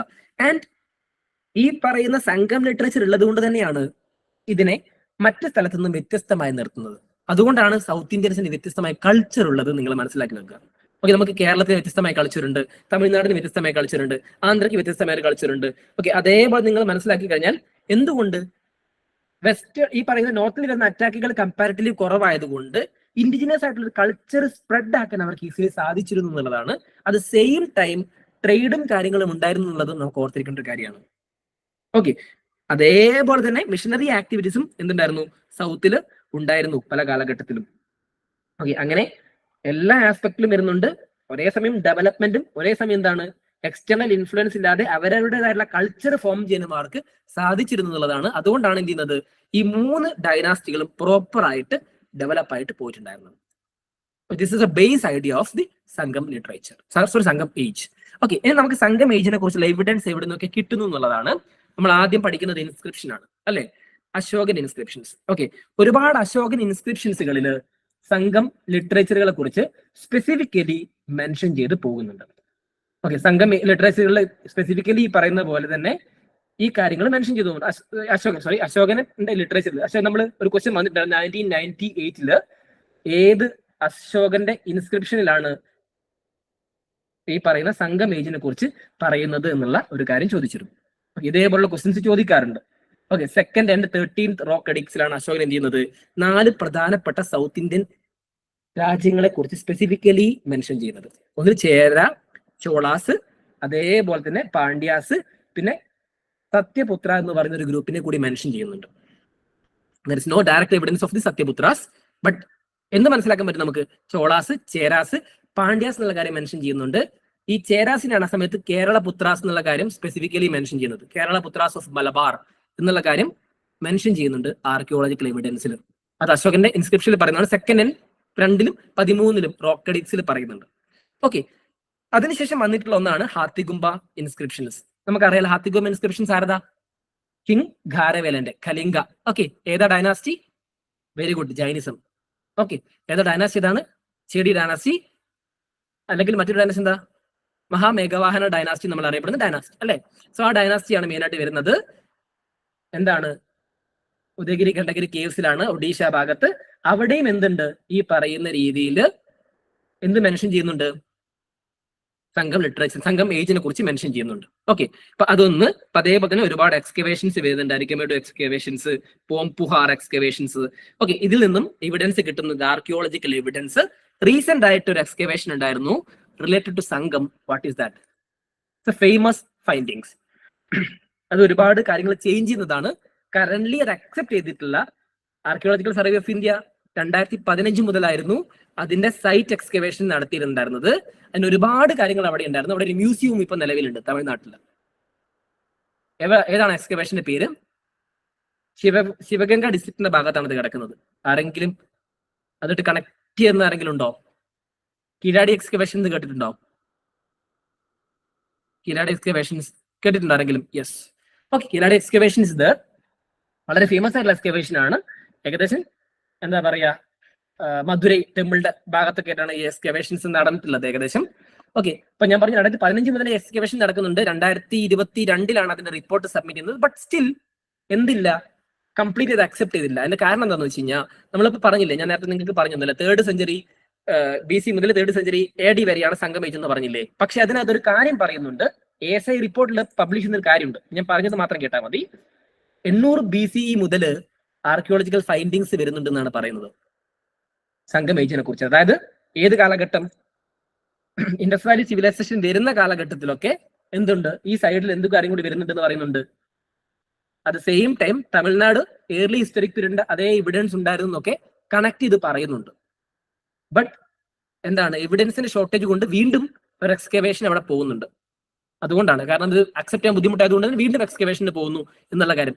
ഒരു കാര്യം നമ്മൾ പറയുന്നു, അവിടെ ഒരു ഡിബേറ്റബിൾ ഡിസ്കഷൻ നടന്നുകൊണ്ടിരിക്കുകയാണ്. കാരണം എന്താണെന്ന് വെച്ച് കഴിഞ്ഞാൽ ആ ഡിസ്കഷൻ ചുമ്മാ ഞാൻ സിമ്പിൾ ആയിട്ട് പറഞ്ഞ ഒറ്റ സെന്റൻസിൽ നമ്മൾ പറഞ്ഞല്ലോ ആര്യൻസിന് ഇൻവേഷൻ വന്നു അല്ലെ. ആര്യൻസ് വന്ന സമയത്ത് അറ്റ് ദ സെയിം ടൈം ദാസ്യാസ് എന്ന് വിളിച്ചൊരു ഗ്രൂപ്പ് സൗത്തിൽ ഉണ്ടായിരുന്നു. ഓർമ്മയുണ്ടോ നിങ്ങൾക്ക് ആ കാര്യം ഞാൻ ക്ലാസ്സിൽ പറഞ്ഞത്? യെസ്. ഓക്കെ, അപ്പൊ ഏതാ ഗ്രൂപ്പ് എന്നുള്ളത് ഇപ്പോഴും കൺഫ്യൂഷൻ അല്ലേ? ഇൻഡസ് വാലി സിവിലൈസേഷൻ സ്പ്ലിറ്റ് ചെയ്ത ഗ്രൂപ്പാണോ, അതല്ലെങ്കിൽ നിയോളിത്തിക് ഏജിൽ നിന്ന ഗ്രൂപ്പാണോ, അതല്ല സൗത്തേൺ ഭാഗത്ത് നിൽക്കുന്ന ഈ ഗ്രൂപ്പാണോ എന്നുള്ളതും കൺഫ്യൂഷൻ ഉണ്ട്. Okay, so that kind of discussion is also there. But അത് ചോദിക്കില്ല. നിങ്ങളോട് ആകെ ചോദിക്കുന്നത് കിരാടി എക്സ്കവേഷൻ ഈസ് റിലേറ്റഡ് ടു സംഘം ഏജ്. അതിനപ്പുറത്തേക്ക് ഒരു ക്വസ്റ്റ്യൻ പോലും ചോദിക്കാൻ പോകുന്നില്ല. Okay, this is fine. അതിനുശേഷം സംഘം ലിറ്ററേച്ചറിലേക്ക് വരുന്നു. സംഘം ലിറ്ററേച്ചറിൽ ഡീറ്റെയിൽ ആയിട്ട് പറയുന്നുണ്ട്. സംഘം ലിറ്ററേച്ചറിന് മുൻപ് ഞാൻ ഫോറിൻ ലിറ്ററേച്ചർ പറയാം. ഗ്രീക്ക് ലിറ്ററേച്ചറിൽ മെഗസ്തനീസ്, പ്ലീനി, ടോളമി ഇവരുടെ ഇതിലൊക്കെ എന്ത് ചെയ്യുന്നുണ്ട്, സംഘം ഏജിനെ കുറിച്ച് പറയുന്നുണ്ട്. സംഘം ഏജിന്റെ കാര്യങ്ങളെ കുറിച്ചൊക്കെ സ്പെസിഫിക്കലി മെൻഷൻ ചെയ്യുന്നുണ്ട്. വലിയ ഇമ്പോർട്ടന്റ് അല്ല, ഓർത്തിരുന്നാൽ മാത്രം മതി പേര്. ഓക്കെ, സംഘം ലിറ്ററേച്ചറിലേക്ക് വരുമ്പോൾ സംഘം ലിറ്ററേച്ചറുകൾ സ്പെസിഫിക്കലി എന്ത് പറയുന്നുണ്ട്? സംഘം പൊളിറ്റിക്കൽ സിസ്റ്റത്തെ കുറിച്ചും സംഘം എക്കണോമിയെ കുറിച്ചും സംഘം സൊസൈറ്റിയെ കുറിച്ചും ഡീറ്റെയിൽ ആയിട്ട് എക്സ്പ്ലെയിൻ ചെയ്യുന്നുണ്ട്. ഇവിടെയാണ് UPSC മെയിൻസിലെ ക്വസ്റ്റ്യൻ. സംഘം ലിറ്ററേച്ചറുകളിൽ നിന്ന് സംഘം പോളിറ്റി, സംഘം എക്കണോമി, സംഘം സൊസൈറ്റിയെ കുറിച്ച് എക്സ്പ്ലെയിൻ ചെയ്യാൻ പറയും. അതിനകത്ത് പറയുന്ന കാര്യങ്ങൾ. ഓക്കെ, അതിനകത്ത് ഒരുപാട് ലിറ്ററേച്ചറുകൾ വരുന്നുണ്ട്. തൊൽക്കാപ്പിയർ ആണ് വരുന്നത്. ഏർലിയസ്റ്റ് തമിഴ് ലിറ്ററേച്ചർ ആണ് ശരിക്കും പറഞ്ഞാൽ ഗ്രാമറിക്കൽ ബുക്ക്. ഓക്കെ, ആ സമയത്തുള്ള പൊളിറ്റിക്കൽ എക്കണോമിക്കൽ കണ്ടീഷൻ പറയുന്നത് തൊൽക്കാപ്പിയർ ആണ് അത് എഴുതിയിട്ടുള്ളത്. അതേപോലെ തന്നെ എട്ടുകൈ എന്ന് പറയുന്നത് 8 കോൺസെപ്റ്റുകളെ കുറിച്ച് മെൻഷൻ ചെയ്യുന്നതാണ്. അത് എട്ടുകൈ എന്ന് പറയുന്ന ബുക്ക്. അതേപോലെ പാട്ടുപാട്ട് എന്ന് പറയുന്നത് നമ്മുടെ പറയുകയാണെങ്കിൽ എന്താണ് ഇപ്പോ നാടൻ പാട്ടുകളൊക്കെ കേട്ടിട്ടുണ്ടോ നിങ്ങൾ? അതിനെക്കുറിച്ചൊക്കെ അറിയില്ലേ? നാടൻ പാട്ടുകൾ പോലുള്ള ഒരു കൈൻഡ് ഓഫ് സാധനമാണ് പാട്ട് എന്ന് പറയുന്നത്. ഓക്കെ, അതിനകത്താണ് മെയിൻ ആയിട്ട് വരുന്നത്. ഓക്കെ, ഈ പറയുന്ന എട്ടുകയിലും പാട്ടും മെയിൻ ആയിട്ട് വരുന്ന സമയത്ത് ഇതിനകത്ത് വരുന്ന കോൺസെപ്റ്റുകളെ മെയിൻ ആയിട്ട് രണ്ടായിട്ട് ഡിവൈഡ് ചെയ്തിട്ടുണ്ട് സംഘ ലിറ്ററേച്ചറുകളിൽ. ഒന്ന് അഹം ആൻഡ് പുറം. അഹം എന്ന് പറഞ്ഞാൽ ഉള്ളിലുള്ളത് എന്ന് ഓർത്താൽ, അഹം ബ്രഹ്മാസ്മി എന്ന് പറയില്ലേ, അഹം ഉള്ളിലുള്ളത്. ഉള്ളിൽ നിന്നാ വരുന്നത് സ്നേഹമാണ് വരുന്നത് ഓർത്താൽ മതി, ലവ്. തുറന്നു പറഞ്ഞാൽ വേലർ എന്ന് പറഞ്ഞാൽ എന്താണ്? വീരമായിട്ടുള്ള കഥകൾ. ഇപ്പൊ സ്വാഭാവികമായിട്ട് നിങ്ങൾക്ക് ഊഹിക്കണം, പ്രേമത്തെ കുറിച്ചിട്ടും അതേപോലെ സ്നേഹത്തെ കുറിച്ചിട്ടൊക്കെ ഒരു സൈഡിൽ പറയുമ്പോൾ അത് സെയിം സൈഡിൽ യുദ്ധം, അതിനെ കുറിച്ചുള്ള കാര്യങ്ങൾ പറയും. അതാണ് സ്വാഭാവികമായിട്ട് നിങ്ങൾ ഈ പറയുന്ന തെക്കൻ പാട്ടുകളിലും കേൾക്കുന്നതൊക്കെ. Similar kind of things is there. അപ്പൊ അതിന്റെ ഒരു കൺസൾട്ടേഷൻ ആണ് ഞാൻ പറഞ്ഞ എട്ടുകയാണെങ്കിലും പാട്ടാണെങ്കിലും വരുന്നത്. Okay, it's A kind of songs. അതേപോലെ തന്നെ തിരുക്കുറൽ വരുന്നുണ്ട്. തിരുക്കുറൽ നിങ്ങൾക്ക് അറിയാലോ, തിരുവള്ളുവരാണ് തിരുക്കുറൽ എഴുതിയിട്ടുള്ളത്. എന്താണ് ഇത്? മെയിൻ ആയിട്ട് deals with ethics and morals. ആ കാലഘട്ടത്തിൽ പാലിക്കേണ്ട കാര്യങ്ങളും അതേപോലെ തന്നെ പല സിറ്റുവേഷനുകളിൽ വരുന്ന കാര്യങ്ങളും പറയാറുണ്ട്. ഇവിടെയും നിങ്ങൾക്ക് എത്തിക്സിൽ നിന്ന് തിരുക്കുറളിൽ നിന്ന് ക്വസ്റ്റ്യൻ വരാറുണ്ട്. ചില കോട്ടുകളൊക്കെ ചോദിച്ചിട്ട് അതിന് എക്സ്പ്ലനേഷൻസ് ചോദിക്കാറുണ്ട്. തിരുക്കുറൾ, തിരുവള്ളുവർ, അത്ര മാത്രം ഓർത്തിരുന്നാൽ മതി. അതിനുശേഷം വരുന്നതാണ് സിലപ്പതികാരം, ഇളങ്കോ അടികൾ. സിലപ്പതികാരം കേട്ടിട്ടുണ്ടോ? സിലപ്പതികാരം എന്തുമായിട്ട് ബന്ധപ്പെട്ട Silappatikaram? Any idea? Any one? അതിനോട് പ്രധാനപ്പെട്ട ഒരു കോൺസെപ്റ്റ്. Very good. കണ്ണകീന്റെ സ്റ്റോറിയായിട്ട് ബന്ധപ്പെട്ട് എന്താണ് വരുന്നത്? Story of the Kannagi is known as Silappatikaram. Silappatikaram കണ്ണകിയായിട്ട് ബന്ധപ്പെട്ട സ്റ്റോറിയാണ്. ഞാനത് പറഞ്ഞു. ആ എഴുതിയുള്ള സിലപ്പതികാരം ഇളങ്കോടികൾ. എന്താണ് കണ്ണകീന്റെ സ്റ്റോറി? അതൊരു എപ്പിക് ആണ് തമിഴില്. ഈ സിലപ്പതികാരം ശരിക്കും പറഞ്ഞാൽ മലയാളമാണെന്നും പറയുന്നുണ്ട് ഒരു ഗ്രൂപ്പ്, തമിഴാണെന്നും പറയുന്നുണ്ട്. അതിനകത്ത് സ്റ്റോറി എന്താണ് ശരിക്കും പറഞ്ഞാൽ? കണ്ണകി ഒരു തമിഴ് ഇതിഹാസ കാവ്യമാണ് ശരിക്കും പറഞ്ഞാൽ സിലപ്പതികാരം എന്ന് പറയുന്നത്. ഒരു വീരനായികയായിട്ടൊക്കെയാണ് എന്ത് ചെയ്യുന്നത്? കണ്ണകിനെ കാണുന്നത്. ഓക്കെ, കണ്ണകിക്ക് ടെമ്പിൾ ഒക്കെ ഉണ്ട്. അതൊക്കെ നിങ്ങൾക്ക് അറിയാൻ പറ്റുമല്ലോ. ഓക്കെ, ഇതിനകത്ത് സ്പെസിഫിക്കലി പറയുന്ന, ഞാൻ നേരത്തെ പറഞ്ഞില്ലേ പാണ്ഡ്യസ് ആണ് ലിറ്ററേച്ചർ എസ്റ്റാബ്ലിഷ് ചെയ്തെന്ന് പറഞ്ഞില്ലേ, അതിനകത്ത് പാണ്ഡ്യ കിങ്ങിനെ കുറിച്ചാണ് പറയുന്നത്. ഓക്കെ, നെടുഞ്ചെലിയനെ കുറിച്ചാണ് മെയിൻ ആയിട്ട് മെൻഷൻ ചെയ്യുന്നത്. മധുരൈ കിങ് ആയിട്ടുള്ള നെടുഞ്ചെലിയനെ കുറിച്ചാണ് മെൻഷൻ ചെയ്യുന്നത് അതിനകത്ത്. ഓക്കെ, ആൻഡ് എന്താണ് ആ സ്റ്റോറി? ആർക്കെങ്കിലും അല്ല ധാരണയുണ്ടോ? ചോദിക്കുന്നില്ല എക്സാമിനേഷന്, ചോദിക്കാനുള്ള സാധ്യത വളരെ കുറവാണ്. ഓക്കെ ഓക്കെ, അപ്പൊ വല്ല ധാരണ, നിങ്ങൾ അറിയാവുന്ന സ്റ്റോറിയാണോ നിങ്ങൾക്കത്? അത് എല്ലാവർക്കും നമുക്ക് നാട്ടിൽ അറിയാവുന്നതാണ് എന്ന് എനിക്ക് തോന്നുന്നു. ഓക്കെ, അതായത് ഒറ്റ കാര്യമുള്ളൂ, ഈ പറയുന്ന പുഹാർ എന്ന് പറയുന്ന സ്ഥലം കേട്ടിട്ടുണ്ടോ? It's A port of Cholas.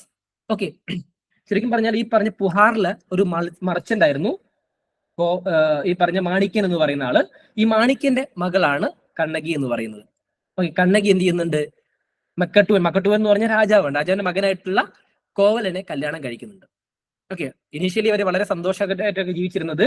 Okay, അപ്പോ നല്ല രീതിയിലൊക്കെ കാര്യങ്ങളൊക്കെയാണ് പോകുന്നത്. അതിനകത്ത് മണിമേഖല എന്ന് പറയുന്നത് ഒരു ഡെയിറ്റിയാണ്, ഒരു ദേവിയായിട്ടാണ് മണിമേഖലയെ കാണുന്നത്. മണിമേഖല അക്കാലത്തുള്ള ഒരു ദൈവമാണ്. അങ്ങനെയാണ് ഈ പറയുന്ന രീതിയിൽ ദൈവം എന്നുള്ളൊരു കോൺസെപ്റ്റ്, മണിമേഖല എന്നുള്ള പേര് വരുന്നത്.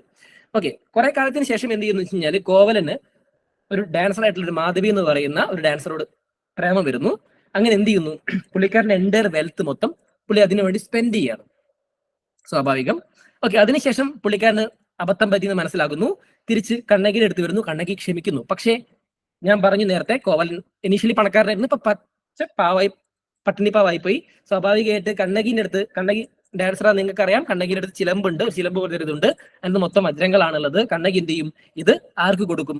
കോവലന് കൊടുക്കും. വിറ്റിട്ട് പുതിയ എന്ത് പറയും, ഒരു ബിസിനസ് ഉണ്ടാക്കാൻ വേണ്ടി പറയും. പുതിയൊരു ബിസിനസ് തുടങ്ങി കഴിഞ്ഞാൽ പറയും. പക്ഷെ എന്ത് സംഭവിക്കുന്നു വെച്ചാൽ, അതേ സമയത്ത് ഇവര് പാണ്ഡ്യ രാജ്യത്തേക്ക് പോകുന്നുണ്ടാവും. നെടുഞ്ചെഴിയനായിരിക്കും അവിടുത്തെ രാജാവ് എന്ന് പറയുന്നത്. ഓക്കെ, രാജ്ഞിയുടെ ചിലമ്പും മോഷണം പോയിട്ടുണ്ടാവും. ഓക്കെ, ഈ പറഞ്ഞ പോലെ കോവലൻ വിൽക്കാൻ പോകുന്ന സമയത്താണ് രാജ്ഞിയുടെ ചിലമ്പാണെന്ന് തെറ്റിദ്ധരിച്ചിട്ട് ആര് പിടിച്ചുകൊണ്ടുവരിക? പാണ്ഡ്യ കിങ് ആയിട്ടുള്ള നെടുഞ്ചെഴിയൻ പിടിച്ചുകൊണ്ടുവരികയും കൊന്നുകളയുകയും ചെയ്യും. ഓക്കെ, അങ്ങനെ എന്ത് ചെയ്യും? കണ്ണകി ദേഷ്യത്തോടു കൂടി അവിടെ ചെല്ലും. എന്നിട്ട് കണ്ണകി തെളിയിക്കും, ഇത് രാജ്ഞിയുടേതല്ല, തന്റെ ചിലമ്പാണ്. രാജ്ഞിയുടെ ചിലമ്പിനുള്ളിൽ മുത്തുകളാണ്, എന്റെ ചിലമ്പിൽ ഈ പറഞ്ഞ വജ്രങ്ങളാണുള്ളത് എന്നുള്ള രീതിയിൽ തെളിയിക്കും. അങ്ങനെ അവസാനം എന്ത് ചെയ്യും? ആ വിഷമത്താല് ആ കഥയിൽ പറയുന്നതാണ് രാജാവും രാജ്ഞിയും മരിച്ചു പോകും, ആത്മഹത്യ ചെയ്യും. ഓക്കെ, അതില് എന്താണ്? അതിലൊന്നും ഈ പറഞ്ഞ ദേഷ്യം അടങ്ങാതെ എന്ത് ചെയ്യും? ആ എൻ്റർ പാണ്ഡ്യ രാജ്യത്തെ ശപിക്കും. ഓക്കെ, അങ്ങനെയാണ് ഇന്ന് കണ്ണകി എന്ന് പറയുന്ന സിമ്പിൾ വരുന്നത്. അപ്പൊ കണ്ണകിനെ ഇക്വേറ്റ് ചെയ്യുന്നത് അവിടെ എന്താണ്? അവിടുത്തെ ദൈവമായിട്ടുള്ള മണിമേഖലയായിട്ടാണ്. ഓക്കെ, സോ അങ്ങനെയാണ് സിലപ്പതികാരം ഇളങ്കോ അടികൾ എഴുതിയിട്ടുള്ളത്. അതാണ് സ്റ്റോറി എന്ന് പറയുന്നത്. അപ്പൊ അതിനകത്ത് പാണ്ഡ്യ കിങ്ങിനെ കുറിച്ചാണ് സ്പെസിഫിക്കലി മെൻഷൻ ചെയ്ത് പോകുന്നത്. നെടുഞ്ചെഴിയൻ 1 ആണ് പാണ്ഡ്യ കിങ്. ഇത് kind of PSC question, may be UPSCക്കും ചോദിക്കാം. സിമ്പിൾ. ഓക്കെ. അതേപോലെ മണിമേഖല സിദ്ധിലെ സത്യനാരായണ പറയുന്നത് സെപ്പറേറ്റ് സ്റ്റോറി. മണിമേഖല എന്ന് പറഞ്ഞാൽ സെപ്പറേറ്റ് ഒരു സിദ്ധിലെ സത്യനാരായണന്റെ ഒരു ബുക്ക് ഉണ്ട്. ഇതാണ് ഇനീഷ്യലി പറയാനുള്ളത്. ഇത് ദി എവിഡൻസസ്. ഓക്കെ ആണോ ഞാൻ ഈ പറഞ്ഞത്? കൺഫ്യൂഷൻ ഉണ്ടോ? ഡൺ. ഓക്കെ. അപ്പോൾ ഈ സ്റ്റോറി ചിലപ്പോൾ നിങ്ങൾക്ക് അവിടെ ഇടയ്ക്ക് ഉപകാരപ്പെട്ടേക്കാം. അതുകൊണ്ടാണ് ഞാൻ അങ്ങനെ പറയുന്നത് കേട്ടോ. ഇത് ബോറിംഗ് ആയിട്ട് എടുക്കണം. ഡൺ. അടുത്ത നമ്മൾ ഓരോ ഡൈനാസ്റ്റിയെ കുറിച്ച് പഠിക്കുന്നു. ആദ്യത്തേത് ചോള ഡൈനാസ്റ്റി. ഞാൻ നേരത്തെ പറഞ്ഞു ചോളാസിന്റെ ലൊക്കേഷൻ എന്ന് പറയുന്നത് നോർത്തേൺ തമിഴ്നാടുമാണ്. അവിടെ നിങ്ങൾ ഓർത്തിരിക്കേണ്ട 2-3 കാര്യം. ഒന്ന്, ഇതുമായിട്ട് ബന്ധപ്പെട്ട ക്യാപിറ്റൽ എന്താണ്, പോർട്ട് എന്താണ്, ഇവരുടെ സിമ്പൽ എന്താണ്. ഇത്രയും ഓർത്തിരുന്നാൽ മതി. Capital, port, symbol. ഇതിനകത്ത് ഞാൻ ലാസ്റ്റ് കൺസോളിഡേറ്റ് ചെയ്ത് കൊടുത്തിട്ടുണ്ട്. Just A second. ഇതിലുണ്ടോ നോക്കട്ടെ. ഷിയോ കണ്ടോ? ഇതിനകത്ത് കൊടുത്തിട്ടുണ്ട്. അത് മസ്റ്റ് ആയിട്ട് നോക്കണം നിങ്ങൾ. ഓക്കെ. ഇതാണ് ഇതിനകത്ത് മെയിൻ ആയിട്ട് നിങ്ങൾ നോക്കേണ്ടത്. അത് അതിനകത്ത് കൺസോളിഡേറ്റ് ചെയ്ത് കൊടുത്തിട്ടുണ്ട്. സ്ലൈഡ് ഷെയർ ചെയ്യുമ്പോൾ നിങ്ങൾ നോക്കിയാൽ മതി. ഓക്കെ. സോ നമ്മൾ ചോളാസിനെ കുറിച്ച് പറയുന്നു. ചോളാസിന്റെ ലൊക്കേഷൻ ഞാൻ പറഞ്ഞു. ചോളാസിന്റെ ലൊക്കേഷൻ എന്ന് പറയുന്നത് നോർത്തേൺ തമിഴ്നാട് ഭാഗത്താണ് വരുന്നത്, ബിറ്റ്വീൻ പെന്നാർ ആൻഡ് വേളാർ റിവർ. വലിയ ഇമ്പോർട്ടന്റ് അല്ല. അതിന്റെ ക്യാപിറ്റൽ എന്ന് പറയുന്നത് ഉരിയൂർ ആണ്. ലേറ്റർലി എന്ത് ചെയ്തു? പുഹാറിലേക്ക് ചേഞ്ച് ചെയ്തു. പുഹാർ എന്ന് പറയുന്നത് ചോളാസിന്റെ മെയിൻ പോർട്ടാണ്.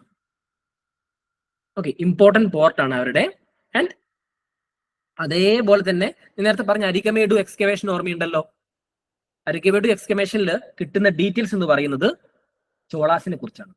അവരുടെ കൺസ്ട്രക്ഷനും അവരുടെ മാനുഫാക്ചറിങ്ങും ബീഡ് ഓർണമെന്റ്സിനെ കുറിച്ചൊക്കെയാണ് കൂടുതലായിട്ട് കിട്ടുന്നത്.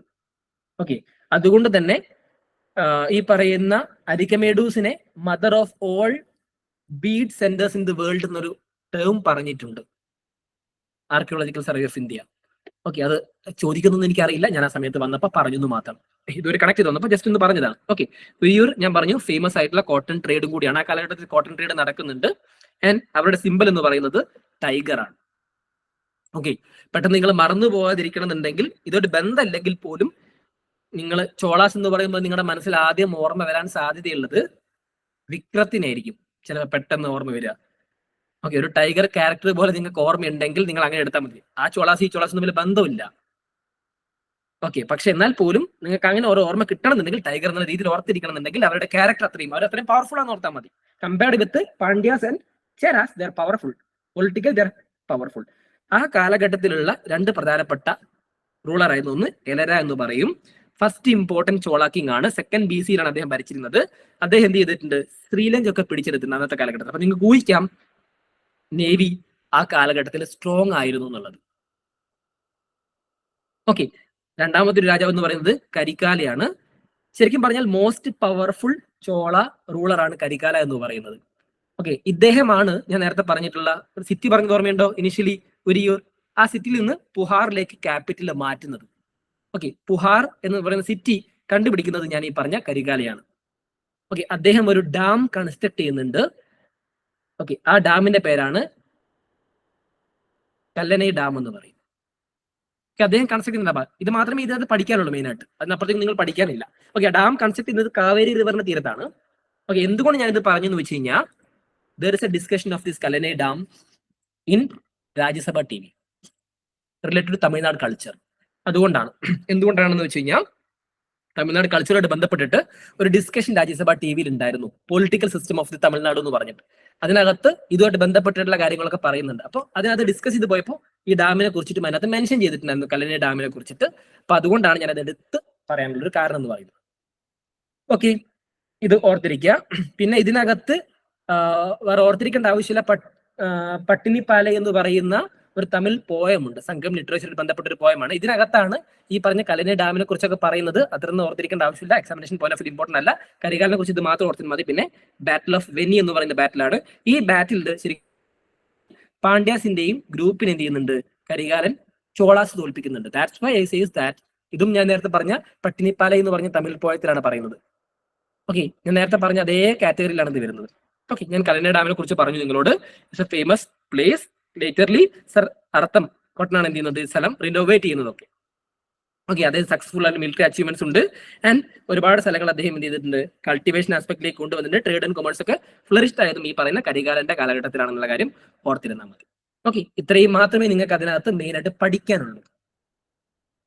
ഓക്കെ, ഇതാണ് ഇതിനകത്ത് മെയിനായിട്ട് മെൻഷൻ ചെയ്യാനുള്ളത്. ഓക്കെ, പിന്നെ ഈ പറയുന്ന ചോളാസിനെ കുറിച്ച് എക്സ്പ്ലെയിൻ ചെയ്യുന്ന രണ്ട് പ്രധാനപ്പെട്ട പോയംസ് ആണ്, ഇൻഡിവിജ്വൽ പോയംസ് ആണ്, അകനാനൂറും പുറനാനൂറും എന്ന് പറയുന്ന കാര്യങ്ങൾ. ഇതിനകത്ത് ശരിക്കും പറഞ്ഞാൽ കരികാലനെ കുറിച്ചുള്ള ഡീറ്റെയിൽസ് പറയുന്നത്. അകനാനൂറ് പുറനാനൂറ് കേട്ടിട്ടുണ്ടോ? It's A Tamil poems. Okay, നമ്മൾ സിനിമകളിലൊക്കെ ഇടയ്ക്ക് കേൾക്കാവുന്ന സാധനമാണ്. ഒരു തമിഴ് പോയമാണ്. മിക്കവാറും ഇപ്പൊ നെറ്റ് കട്ടാവാനുള്ള സാധ്യത കൂടുതലാണ്. കട്ടായിട്ടില്ലല്ലോ? പറയുന്നത് ഓക്കെ ആണോ? ഇവിടെ ലൈറ്റ് പോയി. ഓക്കെ ആണോ? ഫൈൻ. ഓക്കെ, സോ ഇതാണ് ചോളാസിനെ കുറിച്ച് പറയാനുള്ളത്. അടുത്തത് ചേരാസ് ആണ്. ചേരാസിലേക്ക് വരുന്ന സമയത്ത് ചേരാസ് എന്ന് പറയുന്നത് അവരുടെ ക്യാപിറ്റൽ വാഞ്ചി അല്ലെങ്കിൽ കാരൂർ ആണ്. ചേരാസിന്റെ ക്യാപിറ്റൽ എന്ന് പറയുന്നത് സ്ട്രാറ്റജിക്കലി ലൊക്കേറ്റഡ് ആയിട്ടുള്ള ഒരു ഏരിയ ആണ് ചേരാസ് എന്ന് പറയുന്നത്. എസ്പെഷ്യലി റോമൻ എംപയർസുമായിട്ട് ഏറ്റവും കൂടുതൽ ട്രേഡ് നടന്നിരുന്ന ഒരു ഗ്രൂപ്പ് കൂടിയാണ്. ഓക്കെ, അവിടെ പ്രധാനപ്പെട്ട സീപോർട്ട് എന്ന് പറയുന്നത് ടോണ്ടി ആൻഡ് മുസിരിയാണ്. ഓക്കെ, രണ്ട് പ്രധാനപ്പെട്ട സീപോർട്ടുകൾ ഉണ്ട്. ഇതിനകത്ത് മുൻപ് എന്റെ സെഷനിൽ ഇരുന്നല്ല, ഞാൻ മെമ്പർഷിപ്പ് എടുത്തു കൊടുത്ത ആൾക്കാരോട് ഞാൻ പ്രത്യേകം പറഞ്ഞിട്ടുണ്ടായിരുന്നു, കഴിഞ്ഞ വർഷം എക്സാമിന് തൊട്ട് മുൻപ് പറഞ്ഞിട്ടുണ്ടായിരുന്നു, എന്തായാലും എന്ത് ചെയ്യും, ഒരു പോർട്ടിന്റെ ക്വസ്റ്റ്യൻ ചോദിക്കാനുള്ള സാധ്യതയുണ്ട്. മോസ്റ്റ് പ്രോബബ്ലി അത് സംഘം പോർട്ട് ആയിരിക്കും എന്നുള്ളത്. ഓക്കെ, ആ വർഷം ചോദിച്ച ക്വസ്റ്റ്യനും അതായിരുന്നു. Here കോർക്കൈ, Poompuhar, മിച്ചിരി where known as എന്താണെന്ന് ചോദിച്ചിട്ടുള്ളത്. Okay, same kind of questions ഇതേപോലെ എക്സ്പെക്ടഡ് ആണ്. ഇതിനകത്ത് കുറെ ആൾക്കാർ ഉണ്ടാവും. അപ്പൊ പോർട്ട് ക്വസ്റ്റ്യൻസ് എപ്പോഴും അങ്ങനെ ചോദിക്കാറുണ്ട്. ഇതിന് മുൻപ് പോർട്ട് ചോദിച്ചത് ഓർമ്മയുണ്ട് നിങ്ങൾക്ക്? എപ്പോഴെങ്കിലും സെയിം ക്വസ്റ്റ്യൻ ചോദിച്ചിട്ടുണ്ടാവും. പോർട്ട് ഗണ്ഡകസേല പോർട്ട് കുറച്ചു കാലം മുൻപ് ചോദിച്ചു, ഞാൻ എന്നെ ക്ലാസ്സിൽ എടുത്തിട്ടുണ്ട് അല്ലെ. സെയിം റിപ്പീറ്റഡാ, ഏരിയ റിപ്പീറ്റ് ചെയ്യുന്നതാണോ നിങ്ങൾ? അപ്പൊ അത് അത്രയും പഠിക്കാം. നിങ്ങൾ ഒരുപാട് ചിന്തിക്കുന്നത് കൊണ്ടുള്ള പ്രശ്നങ്ങളാണ് വരുന്നത്. Okay, why they are asking port? Port is an important connectivity. Connecting place will become the economical aspect. എക്കണോമിക്കലിയും സോഷ്യലിയും ആസ്പെക്ട് ആയിട്ടുള്ള മാത്രമേ ചോദിക്കുള്ളൂ. അതാണ് UPSCന്റെ മെയിൻ ഇമ്പോർട്ടൻസ് എന്ന് പറയുന്നത്. അപ്പൊ അവിടെയുള്ള കാര്യങ്ങളാണ് ഏറ്റവും കൂടുതൽ ചോദിച്ചുകൊണ്ടിരിക്കുക അവർ. ഓക്കെ, ട്രേഡിന്റെ കാര്യത്തിന് വളരെ ഇമ്പോർട്ടൻസ് അവിടെയുണ്ട്. ഓക്കെ, സോ ചേരാസിന്റെ മെയിൻ ഇതെന്ന് പറയുന്നതാണ് അമ്പും വില്ലും ആണ് അവരുടെ സിമ്പൽ എന്ന് പറയുന്നത്. ഈ ചേരാസിൽ നിങ്ങൾ പഠിക്കേണ്ട ഏറ്റവും ഇമ്പോർട്ടന്റ് ആളാണെന്ന് പറയുന്നത് ചേരൻ സെങ്കുട്ടവനാണ്. ഓക്കെ, ഈ ചേരൻ സെങ്കുട്ടവന്റെ യങ്ങർ ബ്രദർ ആണ് ഇളങ്കോ അടികൾ, സിലപ്പതികാരം എഴുതിയിട്ടുള്ള ഇളങ്കോ അടികൾ. ഇവിടെയാണ് ചേരാസ് എന്ന് പറയുന്നത് നമ്മൾ വിശ്വസിക്കുന്നത് കേരളത്തിലാണ് ഭരിച്ചിരുന്നത് എന്നുള്ളതല്ലേ. ഇളങ്കോ അടികൾ ആരാണ്? നമ്മുടെ സ്വന്തം ചേരൻ ചേട്ടന്റെ അനിയനാണ്. അതുകൊണ്ട് തന്നെ പുള്ളിയുടെ ഭാഷ മലയാളമായിരിക്കും എന്നുള്ള രീതിയിലാണ് എന്ത് ചെയ്യുന്നത് നമ്മൾ ആ റെക്കോർഡിക്കൽ എവിഡൻസ് പറയുന്നത്. ഇത് ഞാൻ പറയാൻ കാരണം മലയാളം ലിറ്ററേച്ചർക്ക് ഇത് മനസ്സിലാവും, ചിലപ്പോൾ അല്ലാത്തവർക്ക് മനസ്സിലാക്കുന്ന ഒരേ ഒരു ഭാഗമുണ്ട്, ക്ലാസിക്കൽ ലാംഗ്വേജ്. കേട്ടിട്ടുണ്ടോ ക്ലാസിക്കൽ ലാംഗ്വേജിനെ കുറിച്ചിട്ട്? എത്ര ക്ലാസിക്കൽ ലാംഗ്വേജ് ഉണ്ട്? It's an art and culture part. നിങ്ങൾ പഠിച്ചിട്ടുണ്ടോ എത്ര ക്ലാസിക്കൽ ലാംഗ്വേജുകൾ വരുന്നുണ്ട്? Total 6 classical languages are there. What are they? Samskritam, Telugu, Kannada, Tamil, Malayalam, Odissi. ഇത്രയും ക്ലാസിക്കൽ ലാംഗ്വേജുകളാണുള്ളത്. അതിൽ മലയാളത്തില് ക്ലാസിക്കൽ പദവി കിട്ടുന്നത് ഇതുപോലെയാണ്. അതിനകത്ത് കുറെ റൂളുകളിൽ ഒരു കാര്യം പറയുന്നത്, ഹിസ്റ്റോറിക്കലി റെക്കോർഡ്സുകൾ ഉണ്ടായിരിക്കണം, തലമുറകളായിട്ട് അതിന്റെ എവിഡൻസുകൾ ഷെയർ ചെയ്യണം എന്ന് പറയുന്ന സമയത്ത് കേരളം കൊടുത്തിട്ടുള്ള ഒരു കാര്യവും ശിലപ്പതികാരം തന്നെയായിരുന്നു. ഓക്കെ, അതുകൊണ്ടാണ് ശിലപ്പതികാരത്തിനൊക്കെ ഇമ്പോർട്ടൻസ് ഉള്ളത്. അവിടെയാണ് ഞാൻ നേരത്തെ പറഞ്ഞ കണ്ണകി സ്റ്റോറികളും കാര്യങ്ങളൊക്കെ വരുന്നത്. ഓക്കെ, ചേരൻ സെങ്കുട്ടവനെ കുറിച്ച് മാത്രം ഓർത്താൽ മതി, ഡീറ്റെയിലേക്ക് അധികം പോകേണ്ട ആവശ്യമില്ല. And another one is Pandyas. പാണ്ഡ്യാസിനെ കുറിച്ച് പറയുമ്പോൾ നിങ്ങൾ ഓർത്തിരിക്കേണ്ടത് സൗത്തേൺ തമിഴ്നാട് ഭാഗത്താണ് പാണ്ഡ്യാസ് വരുന്നത്. Their capital is Madurai. പ്രത്യേകം പറയേണ്ട ആവശ്യമില്ലല്ലോ പാണ്ഡ്യാസിനെ കുറിച്ചിട്ട്. ഓക്കെ, മധുരൈ, കാഞ്ചി. ഓക്കെ, ഈ പറഞ്ഞ പോലെ മാഗുഡി മരുത്തനാറാണ് അത് ഡിസ്ക്രൈബ് ചെയ്യുന്നത്. പാണ്ഡ്യാസിന്റെ സോഷ്യോ എക്കണോമിക്കൽ കണ്ടീഷനെ കുറിച്ച് പറയുന്നുണ്ട്. അവരുടെ പ്രധാനപ്പെട്ട പോർട്ടാണ് കോർക്കൈ എന്ന് പറയുന്ന port. Asking here. Okay, why Pandyas is important? ഞാൻ പറഞ്ഞു പൂംപുഹാർ എന്ന് പറഞ്ഞത് പുഹാർ പറഞ്ഞില്ലേ, ചോളാസ്. ഓക്കെ, കോർക്കൈ 3 പോർട്ടാണ്. മുച്ചിരി പട്ടണം അറിയാലോ, വ്യത്യാസം നിങ്ങൾക്ക് ധാരണയുണ്ടാവും. ഓക്കെ, 3 ഡൈനാസ്റ്റിന്റെ പോർട്ടുകളാണ് അവർ ചോദിച്ചിട്ടുള്ളത്. Okay, why Pandyas is important? എന്താ ക്വസ്റ്റ്യൻ? എന്താണ് പാണ്ഡ്യാസിന് ഇമ്പോർട്ടൻസ് ആയിട്ടുള്ളത്? ഒന്ന് ഞാൻ പറഞ്ഞു സംഘം ആണെന്നുള്ള കാര്യം പറഞ്ഞു. രണ്ടാമത്തത് എന്താണ്? മെഗസ്തനീസിൽ ഇന്ത്യയിൽ ഈ സ്ഥലം സ്പെസിഫിക്കലി മെൻഷൻ ചെയ്തിട്ടുണ്ട്. കാര്യം പറയുന്നത് എന്താണെന്ന് വെച്ച് കഴിഞ്ഞാല് Pandya kingdom famous for the pearls trade. Also, the second thing is that matriarchal influence is there in the Pandya kingdom. Okay, this is a KS question. Last KS നടന്നത് എപ്പോഴായിരുന്നു? ആ വർഷം ചോദിച്ച ക്വസ്റ്റ്യൻ ആയിരുന്നു പാണ്ഡ്യാസിന്റെ. ഓക്കെ, ആ സമയത്ത് ചോദിച്ചൊരു question ആയിരുന്നു പാണ്ഡ്യാസ്, ഈ പറഞ്ഞ മാട്രിയാർക്കൽ സിസ്റ്റം ഫോളോ ചെയ്യുന്ന ഡൈനാസ്റ്റി, ചേരാസ്, ചോളാസ്, പാണ്ഡ്യാസ് ഒക്കെ ചോദിച്ചിരുന്നു അതിനകത്ത്. ഓക്കെ, അതിനകത്ത് എല്ലാവരും ചേരാസ് കുത്താനുള്ള ടെൻഡൻസി കാണിച്ചു. റീസൺ നമുക്കറിയാലോ, കേരളത്തിലാണ് ഇത് കൂടുതൽ സാധ്യത ഉള്ള ടെൻഡൻസി കൊണ്ട് ആൾക്കാർ അത് കുത്തും. പക്ഷേ ആൻസർ ഇവിടെയാണ് വരുന്നത്. മാട്രിയാർക്കൽ ഇൻഫ്ലുവൻസ് ആണിത്. മെഗസ്തനീസിന് എൻഡിക്കയിൽ സ്പെസിഫിക്കലി മെൻഷൻ ചെയ്യുന്നുണ്ട്. And also trade with Roman empire, Vedic സാക്രിഫൈസും കാര്യങ്ങളൊക്കെ ഉണ്ടായിരുന്നു. ഈ ഡൈനാസ്റ്റി ഡിക്ലൈൻ ആവുന്നത്, ഈ 3 ഡൈനാസ്റ്റിയും ഡിക്ലൈൻ ആവുന്നത് കാലബാരാസിന്റെ കാലഘട്ടത്തിലാണ്. കാലബാരാസ് എന്ന് പറയുന്ന ഒരു ഗ്രൂപ്പ് വരുന്ന സമയത്താണ് എന്ത് ചെയ്യുന്നത്, ഗ്രാജുവലി ഈ ഒരു ഡൈനാസ്റ്റി ഡിക്ലൈൻ ആയിട്ട് പോകുന്നത്. ഓക്കെ, സോ ഓർത്തിരിക്കേണ്ട ഒരു കാര്യം എന്ന് പറയുന്നത്, ഇതിനകത്ത് ഇപ്പോൾ റിലീജിയൻ ആസ്പെക്ടിലേക്ക് വരികയാണെങ്കിൽ നമ്മൾ സോഷ്യൽ കണ്ടീഷൻ, പൊളിറ്റിക്കൽ കണ്ടീഷനിലേക്ക് വെക്കും. അപ്പൊ ഞാൻ ഡിസ്കസ് ചെയ്യാം, അതായിരിക്കും കുറച്ചുകൂടി ബെറ്റർ ആയിരിക്കാം. ഓക്കെ, സോ ഇത്രയും ഭാഗം മനസ്സിലായല്ലോ, പ്രധാനപ്പെട്ട റൂളേഴ്സും കാര്യങ്ങളും ക്ലിയർ ആണല്ലോ. ഇതാണ് അടുത്തത് സംഘം പോളിറ്റിയാണ്. സംഘം പോളിറ്റിയിലേക്ക് വരുന്ന സമയത്ത് ഞാൻ പറഞ്ഞു സ്ട്രക്ചേർഡ് ആയിട്ടുള്ള പൊളിറ്റിക്കൽ സിസ്റ്റം ആണ് ആ കാലഘട്ടത്തിൽ ഉണ്ടായിരുന്നത്. ഏറ്റവും താഴെയുള്ള ടൗണിനെ ഊരെന്നാണ് അറിയപ്പെടുന്നത്. നമുക്ക് പെട്ടെന്ന് കിട്ടില്ല ഊരെന്ന് പറയുന്നത്, അല്ലെ? അതിനുശേഷം നാട് വരും, ഡിസ്ട്രിക്ട്. നമ്മളെ മലയാളമായിട്ട് ബന്ധപ്പെട്ടവരോട് നിങ്ങൾക്ക് എളുപ്പത്തിൽ കിട്ടും. അത് തൊട്ട് മുകളിലായിട്ട് മണ്ഡലം, കിങ്ഡം എന്ന് പറയും. ആ കിങ്ഡത്തിന്റെ ഹെഡ് ആയിട്ടാണ് വരുന്നത്, കിങ് ആണ് വരുന്നത്. അതിനെ വാണ്ടാർ എന്നുള്ള പേരിലാണ് അറിയപ്പെടുന്നത്. ലോക്കൽ ചീഫ് മന്നാർ എന്നും അറിയപ്പെടാറുണ്ട്. ഓക്കെ, സോ യൂഷ്വലി എന്താണ് ഞാൻ പറഞ്ഞു, ഒരു റെസ്പെക്ട്ഫുൾ ആയിട്ടുള്ള ഗ്രൂപ്പുകളാണ്, എല്ലാ ആസ്പെക്റ്റും ഉണ്ട്. ഓക്കെ, എല്ലാ രീതിയിലും വരെ മൂവ് ചെയ്യാറുണ്ട്. Okay, so this is the political system. അപ്പുറത്തേക്ക് നിങ്ങൾ പൊളിറ്റിക്കൽ സിസ്റ്റത്തെ കുറിച്ചിട്ട് അധികം ബോധേഡ് ആവണ്ട. ഓക്കെ, പൊളിറ്റിക്കൽ അത്രയും നിങ്ങൾക്ക് അതിനകത്ത് പഠിക്കാറുണ്ട്. കിങ്ഡം, മണ്ഡലം, നാടു എന്ന് പറഞ്ഞ് ഡിവൈഡ് ചെയ്തിട്ടുണ്ട് എന്നുള്ള കാര്യം ഓർത്തിരിക്കുക. കിങ്, മന്നാൻ, വേടാൻ, കൊരവൻ, ഇരയിവൻ എന്നൊക്കെയാണ് കിങ്ങിനെ അറിയപ്പെടുന്നത്. ഞാൻ അത് നിങ്ങൾക്ക് സെപ്പറേറ്റ് കൊടുത്തിട്ടുണ്ട് ടേം, നിങ്ങൾക്ക് പഠിക്കാനുണ്ട് ഹിയർ. ഓക്കെ, സെപ്പറേറ്റ് ടേം ഞാൻ തരുന്നത് പോലെ തന്നെ ഇതിനകത്തും തന്നിട്ടുണ്ട്, നിങ്ങൾ പേടിക്കണ്ട. അല്ലാതെ ഞാൻ ഹൈലൈറ്റ് ചെയ്തിട്ടുണ്ട് നിങ്ങൾക്ക് പഠിക്കാൻ എളുപ്പത്തിന് വേണ്ടിയിട്ട്. ഓക്കെ, അതേപോലെ തന്നെ റവന്യൂ അഡ്മിനിസ്ട്രേഷൻ ഉണ്ട്, ടാക്സും കാര്യങ്ങളൊക്കെ ഉണ്ട്, ലാൻഡ് ടാക്സും ഇത് കാര്യങ്ങളൊക്കെ വരുന്നുണ്ട്. ഇത് അഡ്മിനിസ്ട്രേഷൻ സെറ്റപ്പിന്റെ ഭാഗമാണ്, അത് നമ്മുടെ എക്കണോമിക്സിൽ പറയാം. ഓക്കെ, അടുത്തത് സംഘം സൊസൈറ്റിയാണ്. സംഘം സൊസൈറ്റിയിലേക്ക് വരുമ്പോൾ ഒരു സോഷ്യൽ സ്ട്രക്ചർ അവിടെയുണ്ട്. കോൺസെപ്റ്റ് ഓഫ് വർണ്ണ സംഘം പേജിൽ അറിയുന്നുണ്ട് എന്നുള്ളതാണ്. ഓക്കെ, റിച്ച് ആയിട്ടുള്ള ആൾക്കാർ നല്ല നല്ല ബ്രിക്ക് ഹൗസിലൊക്കെ താമസിക്കുമ്പോൾ പാവപ്പെട്ട ആൾക്കാർ ഹട്ടിലും കാര്യങ്ങളൊക്കെയാണ് താമസിച്ചുകൊണ്ടിരിക്കുന്നത്. And also is evident that അവരുടെ ഡ്രസ്സും കാര്യങ്ങളിലും ആ വ്യത്യാസം കൂടി മനസ്സിലാവുന്നുണ്ട്. മെയിൻ ആയിട്ട് ആ കാസ്റ്റ് ഡിവൈഡ് ചെയ്തത് ഈ രീതിയിലാണ്.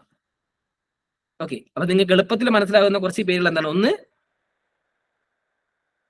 കഡേസിയൻ എന്ന് പറയുന്ന അഗ്രികൾച്ചർ ലേബർ, വെള്ളളാസ് എന്ന് പറയുന്ന അഗ്രികൾച്ചർ ലിസ്റ്റ് വരുന്നുണ്ട്.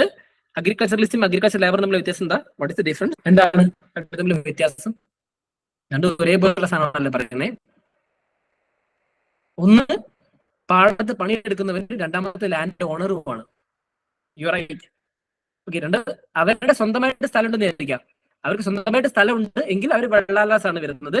അതല്ല, അവരുടെ സ്ഥലത്ത് പണിയെടുക്കുന്നവരാണെങ്കിൽ വർക്കേഴ്സ് മാത്രമാണെങ്കിൽ ഒരു സ്ഥലം ഒന്നും ഇല്ലെന്നുണ്ടെങ്കിൽ കൊഡേസിയൻ എന്നുള്ള ആൾക്കാരാണ്. കുഴപ്പമില്ലല്ലോ. ഓക്കെ, വാണികാർസ്, ഇപ്പോൾ നമ്മൾ വാണിയന്മാർ എന്നല്ലേ പറയാറുള്ളൂ, ഓർമ്മയുണ്ടോ? ഒരു ടേം കേട്ടിട്ടുണ്ടോ? ട്രേഡേഴ്സിനെ. ഓക്കെ, ഇപ്പോഴും നമ്മൾ പറയാറുണ്ട്. ആൻഡ് അരസൻ എന്ന് പറയും റൂളർക്ക്. ഇതൊക്കെ നിങ്ങൾക്ക് എളുപ്പത്തിൽ കിട്ടുന്നതാണ്. അതേപോലെ തന്നെ അന്തവാർസ് എന്ന് പറയും പ്രീസ്റ്റുകൾക്ക്. ഈ രീതിയിലാണ് എന്ത് ചെയ്യുന്നത്? ഹയറാർക്കി പോകുന്നത്. ഈ രീതിയിലാണ് കോൺസെപ്റ്റും പോകുന്നത്. ഓക്കെ, നിങ്ങൾക്ക് ഇവിടെ മനസ്സിലാക്കണമെന്നുണ്ടെങ്കിൽ ഈ ഒരു റൂളിംഗ് സിസ്റ്റം ആ കാലഘട്ടത്തിലുണ്ട്. അതേപോലെ തന്നെ ഈ കാലഘട്ടത്തിൽ ശരിക്കും പറയുകയാണെങ്കിൽ സോഷ്യൽ സ്ട്രക്ചറിലേക്ക് വരുന്ന സമയത്ത് ഇതിനകത്ത് മെയിൻ ആയിട്ട് ഓർത്തിരിക്കേണ്ടത് റിലിജൻ ആസ്പെക്റ്റിലേക്ക് വരുമ്പോൾ മുരുകൻ എന്ന് പറയുന്ന ദൈവം ആർക്കുണ്ട്? മുരുകനെ കുറിച്ച് നിങ്ങൾ കേട്ടിട്ടുണ്ടോ? മുരുകൻ എന്ന് പറഞ്ഞ ദൈവം ആ കാലഘട്ടത്തിൽ വന്നതാണ്. മെയിൻ ആയിട്ട് റിഫ്ലക്റ്റ്ലി കാണുന്ന ഒരു സാധനമാണ്. ഓക്കെ, അതേപോലെ തന്നെ സൊസൈറ്റിയിലേക്ക് വരുന്ന സമയത്ത് സോഷ്യൽ സ്ട്രക്ചർ മെയിൻ ആയിട്ട് ടോട്ടൽ സോഷ്യൽ സ്ട്രക്ചർ ഡിവൈഡ് ചെയ്തത് ഈ രീതിയിലാണ്. ഒന്ന് കുറിഞ്ഞി, ചോദിക്കാൻ സാധ്യതയുണ്ട്, hills, Palai dry land, Mullai forest, Marutham plain, Neithal coast. ഈ രീതിയിലാണ് അതിന്റെ ലാൻഡുകളെ ഡിവൈഡ് ചെയ്തിട്ടുള്ളത്. ബേസ്ഡ് ഓൺ ദാറ്റ് ലാൻഡ് എന്ത് ചെയ്യുന്നുണ്ട്? അതുമായിട്ട് അസോസിയേറ്റ് ചെയ്ത് തൊഴിലും പറയുന്നുണ്ട്. അപ്പോൾ കുറിഞ്ഞി എന്ന് പറയുന്ന ആൾക്കാർ ഹണ്ടിങ്ങും ഹണി കളക്ടിങ്ങും ആണ് മെയിനായിട്ട് ചെയ്യുക. പാലൈ ഡ്രൈലാൻഡിലെ മെയിൻ ആൾക്കാർ എന്തായിരിക്കാം? പ്ലണ്ടേഴ്സും കാറ്റിൽ ലിഫ്റ്റിംഗും ആയിരിക്കും. കാരണം അവിടെ അധികം ജീവിക്കാനുള്ള വരുമാന മാർഗങ്ങളൊന്നും ഇല്ല. അപ്പൊ സ്വാഭാവികമായിട്ട് എന്തായിരിക്കും? തട്ടിപ്പും വെട്ടിപ്പും ഒക്കെ അവരുടെ സ്ഥലത്തുണ്ട്. കാറ്റിൽ ലിഫ്റ്റിംഗ് ഒക്കെ ഉണ്ട്. ആൻഡ് മുല്ലൈ ഫോറസ്റ്റിൽ ഷിഫ്റ്റിംഗ് കൾട്ടിവേഷൻ, ഷിഫ്റ്റിംഗ് അഗ്രികൾച്ചർ ആ കാലഘട്ടത്തിലുണ്ട്. അതായത് മരുടം ലാൻഡ്, പ്ലെയിൻ ലാൻഡ് ആകുമ്പോൾ അഗ്രികൾച്ചർ പ്രോപ്പർട്ടി നടത്താൻ സാധിക്കും, അനിമൽ ഹസ്ബൻഡറി പ്രോപ്പർട്ടി നടത്താൻ സാധിക്കും. ആൻഡ് നീഡിൽ എന്ന് പറയുന്ന സമയത്ത് എന്താ? കോസ്റ്റിലാണ്. ഫിഷിംഗ് ആൻഡ് സാൾട്ട് മേക്കിംഗ് ആണ് മെയിൻ ആക്ടിവിറ്റി എന്ന് പറയുന്നത്. അപ്പം ആ ലാൻഡ് ഡിവിഷൻ അനുസരിച്ചിട്ട് തത്തുല്യമായിട്ട് എന്ത് ചെയ്യുന്നുണ്ട്, ആ കാലഘട്ടത്തിലെ ജോലിയും ഡിവൈഡ് ചെയ്ത് വരുന്നുണ്ട്. ഇത് പറയുന്നത് സംഘം ലിറ്ററേച്ചറുകളിലാണ്. ഓക്കെ, അവിടുന്നാണ് എവിഡൻസ് കിട്ടുന്നത്. പൊസിഷൻ ഓഫ് വുമൺസിലേക്ക് വരുന്ന സമയത്ത് ലവ് മാരേജ് ആ കാലഘട്ടത്തിൽ കോമൺ ആയിരുന്നു. വുമൺ പോയറ്റുകൾ ആയിവാറൊക്കെ നിങ്ങൾ കേട്ടിട്ടുണ്ടാവും, തമിഴ് ലിറ്ററേച്ചറിൽ ഒരുപാട് കോൺട്രിബ്യൂഷൻ കൊടുത്തിട്ടുള്ള ആൾക്കാരാണ്. ആൻഡ് കറേജസ് ഓഫ് വുമൺസിന് ഇമ്പോർട്ടൻസ് കൊടുക്കുന്ന ഒരുപാട് പോയംസ് ആ കാലഘട്ടത്തിൽ വന്നിട്ടുണ്ട്. ഓക്കെ, അതേപോലെ തന്നെ ഹയസ്റ്റ് വെർച്യൂ ഓഫ് വുമൺ, കറുപ്പ് എന്ന് നമ്മൾ പറയാറില്ലേ, ഹയസ്റ്റ് വെർച്യൂ ഓഫ് വുമൺ ആണ് മെയിൻ ആയിട്ട് വരുന്നത്. And practice of sati prevalent ആണ്. അതേപോലെ തന്നെ life of widow will become miserable, വലിയ വ്യത്യാസമൊന്നുമില്ല. A group is there, classes of a dancer patronised by the king and nobles. Definitely there laterly ആണ് എന്ത് ചെയ്യുന്നത്, ഈ ഒരു ഗ്രൂപ്പിനെ എന്തിലേക്ക് മാറ്റുന്നത്, ദേവദാസി സിസ്റ്റം എന്ന് പറയുന്ന ഒരു കോൺസെപ്റ്റിലേക്ക് മാറുന്നത്. ഓക്കെ, ഇപ്പൊ സംഘം ഏജിൽ ആ സ്റ്റാർട്ട് ചെയ്യുന്ന സാധനമാണ് ലേറ്റർലി ദേവദാസി സിസ്റ്റം എന്നുള്ള കോൺസെപ്റ്റിലേക്ക് പോകുന്നത്. ഞാൻ റിലീജിയന്റെ കാര്യം പറഞ്ഞു, മുരുകനാണ് അവരുടെ പ്രധാനപ്പെട്ട ഗോഡ് എന്ന് പറയുന്നത്. അതേപോലെ തന്നെ വിഷ്ണു, ശിവ, ഇന്ദ്ര വേർഷിപ്പുകൾ ആ കാലഘട്ടത്തിൽ ഉണ്ടായിരുന്നു. മുരുകൻ ഒരു സ്ഥലത്ത് ഡോമിനേറ്റ് ചെയ്യുന്ന സമയത്ത് വൈഷ്ണവിസവും ശൈവിസം പോലുള്ള കോൺസെപ്റ്റുകൾ ആ കാലഘട്ടത്തിൽ ഉണ്ടായിരുന്നു എന്നുള്ളതാണ്. എവിഡന്റുകളി ശൈവിസം വൈഷ്ണവിസം എന്ന് പറയില്ലെങ്കിൽ പോലും വിഷ്ണുവിനെ ആരാധിക്കുന്ന ഒരു ഗ്രൂപ്പും ശിവനെ ആരാധിക്കുന്ന ഒരു ഗ്രൂപ്പും ഉണ്ടായിരുന്നു.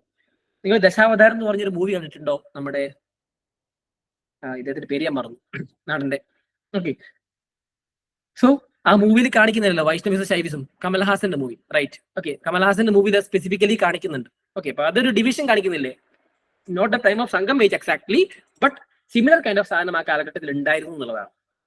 ഓക്കെ, ആൻഡ് വേദിക് സാക്രിഫൈസസ് കാണുന്നുണ്ട്. നിങ്ങൾക്ക് ഇപ്പോഴും വൈഷ്ണവിസവും ശൈവിസവും കാണണമെന്നുണ്ടെങ്കിൽ നിങ്ങൾ പത്മനാഭ സ്വാമി ക്ഷേത്രത്തിന്റെ ഭാഗം പോയി വിസിറ്റ് ചെയ്താൽ മതി. ആ ഭാഗം പോയിട്ട് നിങ്ങൾ എപ്പോഴെങ്കിലും ട്രിവാൻഡ്രം നിൽക്കുന്ന ആൾക്കാർ അവിടെ പോകുന്ന സമയത്ത് നിങ്ങൾക്ക് ആ ഡിവിഷൻ ശരിക്കും കാണാൻ സാധിക്കും. 2 അമ്പലങ്ങളുണ്ട് ഫേമസ് ആയിട്ടുള്ള, ഒന്ന് പത്മനാഭ സ്വാമി ക്ഷേത്രവും 2 ശ്രീകണ്ഠേശ്വരം അമ്പലവും. രണ്ടും 2 കൈൻഡ് ഓഫ് കൾച്ചർ ഫോളോ ചെയ്യുന്നുണ്ട്. അപ്പൊ സ്റ്റിൽ ഇറ്റ്സ് ദേർ. അത്ര ഇമ്പോർട്ടന്റ് ആണ് ഈ പറഞ്ഞ റിലീജിയൻ സൊസൈറ്റിയിലേക്ക് വരുന്നത് എന്നുള്ള കാര്യം. ഓക്കെ, ഡിവിഷൻ ഹിന്ദുയിസത്തിലുള്ള സെപ്പറേറ്റ് ഡിവിഷൻ ആണ്. That's why Hinduism is known as, എന്താ പറയുക, വേ ഓഫ് ലൈഫ് എന്ന് ആൾക്കാർ പറയാറില്ലേ. സുപ്രീം കോടതിയും പറഞ്ഞിട്ടുണ്ട് Hinduism is not religion, is a way of life എന്നുള്ള കാര്യം പറയുന്നതിന് ഇത്രയും സെക്റ്റുകൾ ഇതിനകത്ത് വരുന്നതുകൊണ്ടാണ്. Different sect is there. Okay, അതേപോലെ തന്നെ എന്താണ് മേജിക്കൽ കാര്യങ്ങളെ കുറിച്ചൊക്കെ കാലഘട്ടത്തിൽ വിശ്വസിച്ചിരുന്നു എന്നുള്ള കാര്യങ്ങൾ ഓർത്തിരുന്നാൽ മതി. എല്ലാ ഭാഗങ്ങളും ഉണ്ട്. And poetry, music, sings definitely there. നമുക്ക് അറിയാവുന്നതാണ്. കൂത്ത് ഓർമ്മയുണ്ടോ? കൂത്ത്, കൂടിയാട്ടം. ഓക്കെ, കൈൻഡ് ഓഫ് സാധനം അവിടെ ഉണ്ട്. ആട്ടം, കൂത്ത്, ഇതൊക്കെ ആ കാലഘട്ടത്തിൽ വളരെ ഇമ്പോർട്ടന്റ് ആയിട്ടുള്ളതാണ്. സംഘം ഏജുമായിട്ട് കണക്ട് ചെയ്യപ്പെട്ടിട്ടുള്ള ഫൈൻ ആർട്സുകളാണ് വരുന്നത്. Okay, this is the Sangam society. Clear ആണ്? Sangam polity and Sangam society. പിന്നെ ഡൗട്ട്? ഓക്കെ, തൊൽക്കാപ്യത്തിലെ കാര്യം ഞാൻ പറഞ്ഞിട്ടോ, 5-fold division of land Kurinji തൊൽക്കാപ്യത്തിലാണ് സ്പെസിഫിക്കലി മെൻഷൻ ചെയ്തത്. നിങ്ങൾക്ക് അതിനെ അറിയണമെന്നുണ്ടെങ്കിൽ, അത്രയും ചോദിക്കുന്നില്ല, ഞാനത് കൺഫ്യൂസ്ഡ് ആക്കണ്ട, അത്രയും നിങ്ങൾ ഇതിലേക്ക് പോകണ്ടെന്ന് വെച്ചാൽ ഞാൻ പറയാത്തതാണ്. ഓക്കെ, ആൻഡ് സംഘം എക്കണോമിയിലേക്ക് വരുമ്പോൾ അഗ്രികൾച്ചർ തന്നെയായിരിക്കും അവരുടെ മെയിൻ ക്രോപ്പ് എന്ന് പറയുന്നത്, സോറി മെയിൻ ഒക്യുപ്പേഷൻ എന്ന് പറയുന്നത്, മെയിൻ ആക്ടിവിറ്റി എന്ന് പറയുന്നത്. ക്രോപ്പ് വരുന്നത് റൈസ്, റാഗി, ഷുഗർ കെയിൻ എല്ലാം ആ ഭാഗത്തുണ്ട്. ചീഫ് ക്രോപ്പ് പറയുകയാണെങ്കിൽ ചേര ഡൈനാസ്റ്റിക്ക് ജാക്ക് ഫ്രൂട്ടും പെപ്പറും ആണ്. നമുക്ക് കേരളക്കാർക്ക് ചക്ക എപ്പോഴും ഇമ്പോർട്ടന്റ് ആണല്ലോ. Okay, and paddy cultivation Chola പാണ്ഡ്യാസിന്റെ ഭാഗത്തും വളരെ ഇമ്പോർട്ടന്റ് ആണ്. അത് ഓർത്താൽ മതി. ചക്ക, jackfruit. Question from PSC, Kerala PSC. Okay, ആ കാലഘട്ടത്തിൽ ചോദിച്ചിട്ടുണ്ട്. ഓക്കെ, ഏതാണ് പ്രൈം ആയിട്ടുള്ള ഭാഗം എന്ന് പറയുന്നത്. അതേപോലെ സെക്കൻഡറി ആക്ടിവിറ്റിയിലേക്ക് വരുന്ന സമയത്ത് നമുക്കറിയാം ഹാൻഡിക്രാഫ്റ്റ് ഉണ്ട്, ക്ലോത്തും കാര്യങ്ങളും, കോട്ടൺ ഇമ്പോർട്ടൻസ് ഉണ്ട്. ഡെഫിനറ്റ്ലി ഡിഫറെന്റ് ടൈപ്പ് ഓഫ് എന്താണ് ട്രേഡ് പോർട്ടുകൾ ആ ഭാഗത്തുണ്ട്. അതുകൊണ്ട് തന്നെ അത് വളരെ ഇമ്പോർട്ടന്റ് ആയിട്ടുള്ളതാണ്. മെറ്റൽ വർക്കും കാർപ്പൻറ്റേഴ്സ് ഒക്കെ വരുന്നുണ്ട്. ഏറ്റവും ഇമ്പോർട്ടന്റ് ഉള്ളത് ഷിപ്പ് ബിൽഡിംഗ് ആണ്. നമ്മൾ നേരത്തെ പറഞ്ഞു ഏതായാലും കാലഘട്ടത്തിലൊക്കെ എവിടേക്ക് പോയിട്ടുണ്ട്, ശ്രീലങ്കയിലേക്ക് പോയിട്ടുണ്ട്. Definitely ship building is there. Okay, ship building specifically പറയുന്ന ഒരു കാലഘട്ടം കൂടിയാണ് ഈ പറയുന്ന സംഘം ഏജ് എന്ന് പറയുന്ന അത്രയും സ്ട്രോങ് ആയിട്ടുള്ള ഭാഗമാണ് അത്. And also coin is there. Coins are also be found in there national symbol. അതെ, ഞാൻ ഇവിടെ നാഷണൽ ഉദ്ദേശിച്ചത് ചേരാസ് ആണെങ്കിൽ ചോളാസ് ആണെങ്കിൽ അവരുടെ നാഷണൽ സിംബൽസ് വെച്ചിട്ടും കാണാൻ സാധിക്കുന്നുണ്ട്. അതേപോലെ റോമൻ കോയിൻസും തമിഴ് കണ്ടത്തിൽ കാണുന്നുണ്ട്. With those traders is are the Roman coins. ആ ട്രേഡിന്റെ സാധനം കാണിക്കാൻ വേണ്ടിയിട്ട് തന്നെയാണ്.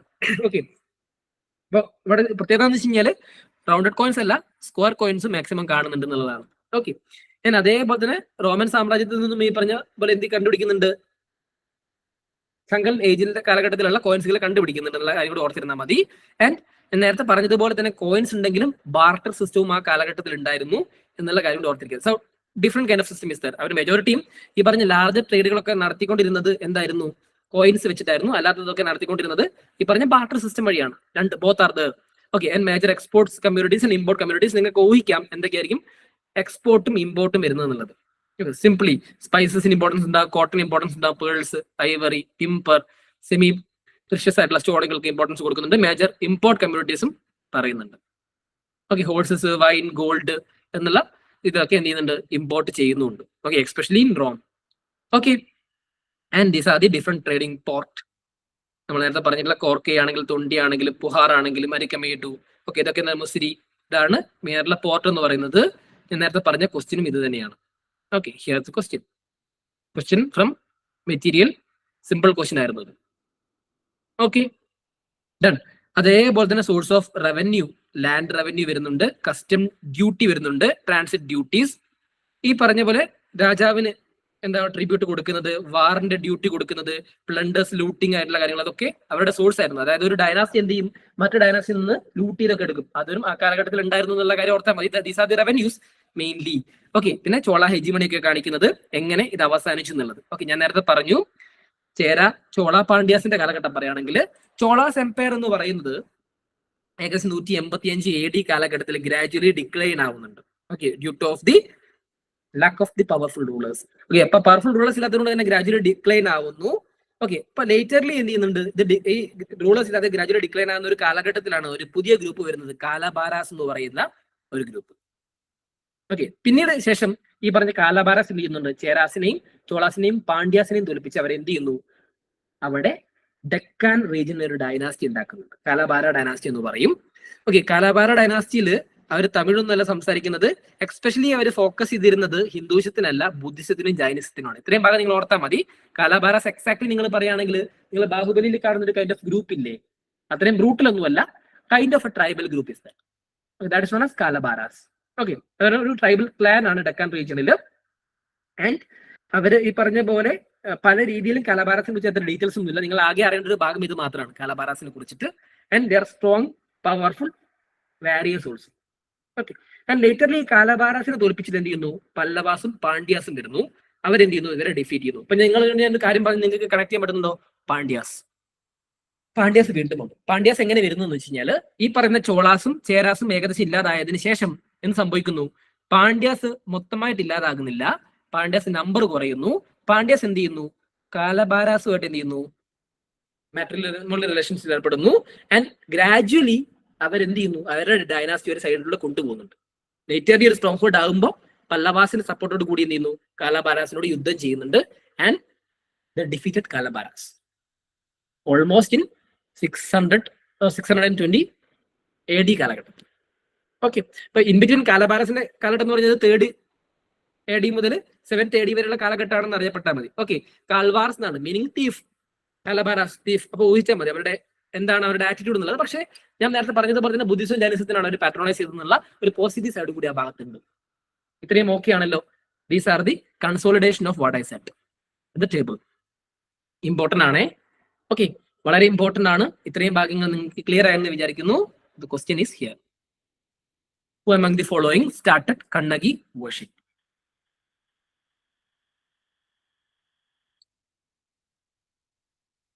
ആരാണ് ഇതിനകത്ത് കണ്ണകി വേർഷിപ്പ് സ്റ്റാർട്ട് ചെയ്തിട്ടുള്ളത്? Anyone?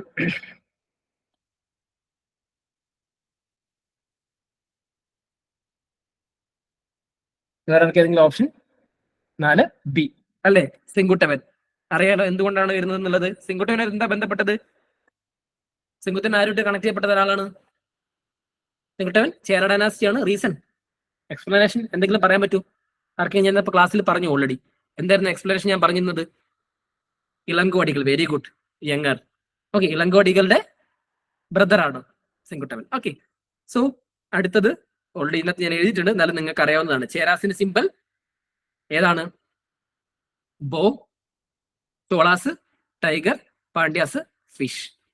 Okay, simple based question ചോദിച്ചിട്ടുണ്ട്. വീണ്ടും അത് റിപ്പീറ്റ് ചെയ്യും. ഓക്കെ, അടുത്തത് അസേർഷൻ ആൻഡ് റീസൺ ആണ്. The assemblage of the literature of figure was known was സംഘം. രണ്ടാമത്തെ sentence, Tamil was A language of the സംഘം ലിറ്ററേച്ചർ. ഓക്കെ, ഏതാണ് ആൻസർ വരുന്നത്? എനിവൺ? ആർക്കെങ്കിലും?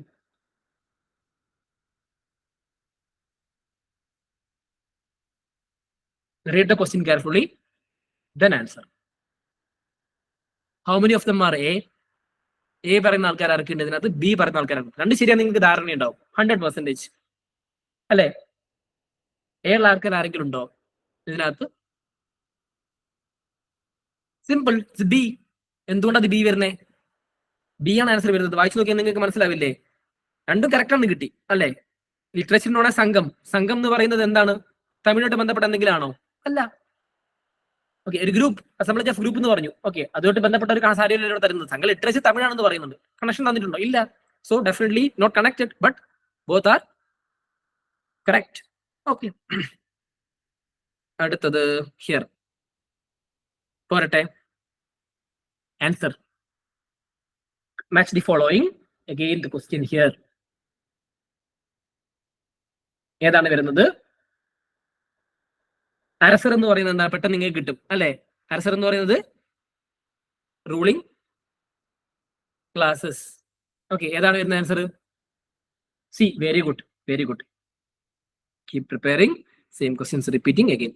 സോറി, തോന്നുന്നത് വീണ്ടും റിപ്പീറ്റ് ചെയ്തത് 4 ആൻഡ് ഹിയർ നമ്മൾ ഡിസ്കസ് ചെയ്തില്ലേ പോർട്ടിനെ കുറിച്ചിട്ട്? കുഴപ്പമൊന്നുമില്ല, നിങ്ങൾക്ക് അറിയാവുന്നതല്ലേ? സംഗമേജിലെ port. Which one of the following? Korkai, Poompuhar, Muchiri. ഏതാണ് പോർട്ട്? കൺഫ്യൂഷൻ ഒന്നുമില്ലല്ലോ. അടുത്തത് which one of the following explain the practice of Vadakkiruthal as mentioned? Okay, അതിനകത്ത് സ്പെസിഫിക്കലി ഞാൻ പറഞ്ഞു വട്ടക്ക് ഇരുത്തുവാണ്. Something is usefully done it. Woman employing, woman guards ബന്ധമൊന്നുമില്ല. Okay, young girls keeping watching over agriculture field and driving away of birds and animals. അത് U P C ഇങ്ങോട്ട് ചോദിക്കും തോന്നുന്നുണ്ടോ നിങ്ങളോട്? എല്ലാ നാട്ടിലുള്ളതല്ലേ? It's a common thing. Is there any confusion? You can remove it, right? Done. രണ്ടാണ് എളുപ്പത്തിൽ eliminate ചെയ്യാം. വട്ടക്ക് ഇരുത്തുക എന്ന് പറയുന്ന സാധ്യത അത് ഇരുത്തലൊന്നും അല്ലല്ലോ. രണ്ടാമത്തെ കാര്യം ഇത് നിങ്ങളോട് ചോദിക്കോ? നിങ്ങളോട് ചോദിച്ചാൽ മതി, കോമൺ സെൻസ്. അടുത്തത് learned persons assembling royal court to discuss the religious and philosophical matters. King defeated in battle and committing ritual suicide for starving him to himself to death. Which is a forceful thing? ഇരുത്തുക എന്ന് പറയുമ്പോൾ നിങ്ങൾക്ക് പെട്ടെന്ന് കിട്ടും, മലയാളികൾക്ക് D. Okay, some time ഈ പറയുന്ന കീവേഡുകൾ നിങ്ങൾക്ക് എളുപ്പത്തിൽ കിട്ടും. ഇത് ഓൾറെഡി ഇതിനകത്ത് ഉണ്ടായിരുന്നു. ആൻഡ് എന്താ പറയാ, ഇതിനകത്ത് കീവേഡുകൾ ഹിയർ കണ്ടോ? മെറ്റീരിയൽ ഓൾറെഡി ഉള്ളതാണ് വട്ടക്കിരുത്തൽ. അതുകൊണ്ടാ ചോദിക്കുമെന്ന് പറഞ്ഞത്. നോട്ട് പ്രിപ്പയർഡ് നൗ, ഓൾറെഡി ഉള്ള മെറ്റീരിയൽ, പക്ഷെ അത് ഷെയർ ചെയ്തിട്ടുണ്ടായിരുന്നില്ല. അതാണ് പ്രശ്നം പറ്റിയത്. ഇത്തവണ ആ സാധനം ഞാൻ ഒഴിവാക്കുന്നു, അതും കൂടി ഷെയർ ചെയ്യുന്നു. എങ്ങനെ ചോദിച്ചാൽ നിങ്ങൾക്ക് അത് അഡ്വാൻറ്റേജ് ആയിക്കോട്ടെ. ഹൈലൈറ്റ് ചെയ്തിട്ടുണ്ട്, അത് മാത്രം നോക്കിയാൽ മതി. ഓക്കെ, സോ ഇതേപോലെ കീവേഡുകൾ മാത്രമേ ചോദിക്കുള്ളൂ. ചോദിക്കുകയാണെങ്കിൽ ആ ഭാഗങ്ങൾ ഇതിനകത്ത് ഹൈലൈറ്റ് ചെയ്തിട്ടുണ്ട്, അത് നോക്കുക. പട എന്നൊക്കെ പറഞ്ഞ് നിങ്ങൾക്ക് അറിയാം ആർമിയാണെന്നുള്ളത്. അതിന് വലിയ കൺഫ്യൂഷൻ ഒന്നും ഉണ്ടാവും തോന്നില്ല. Sangha literature in south India 2012 here 3. Which one of the following statement about Sangha literature in ancient south India is correct? 3 ഏതാണ് ആൻസർ? ബി. കറക്റ്റ് ആണ് ചോദിച്ചല്ലേ? ബി ആണല്ലോ. കൺഫ്യൂഷൻ ഉണ്ടായിരുന്നെങ്കിലും നമ്മൾ പഠിപ്പിച്ചത് നിങ്ങൾക്ക് അത് കിട്ടില്ലേ? കൺഫ്യൂഷൻ ഒന്നും ഇല്ലല്ലോ. സിമ്പിൾ അല്ലേ? ഇത്രയേ ഉള്ളൂ. അതിന്റെ മുകളിലേക്ക് അവർ ചോദിക്കുന്നൊന്നുമില്ല. നമ്മൾ ഓൾറെഡി ഡിസ്കസ് ചെയ്തു. 4, 5, 6, 7 ഒക്കെ നമ്മൾ ഡിസ്കസ് ചെയ്തു. 8 ഞാൻ ഓൾറെഡി നിങ്ങളുടെ ക്ലാസ്സിൽ തന്നെ പറഞ്ഞു തന്നു.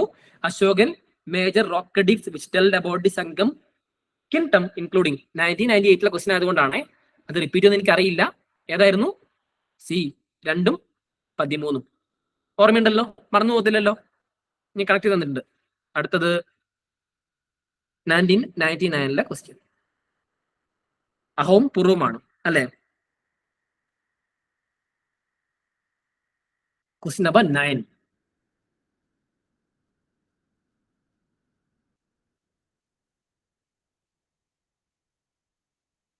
ആൻസർ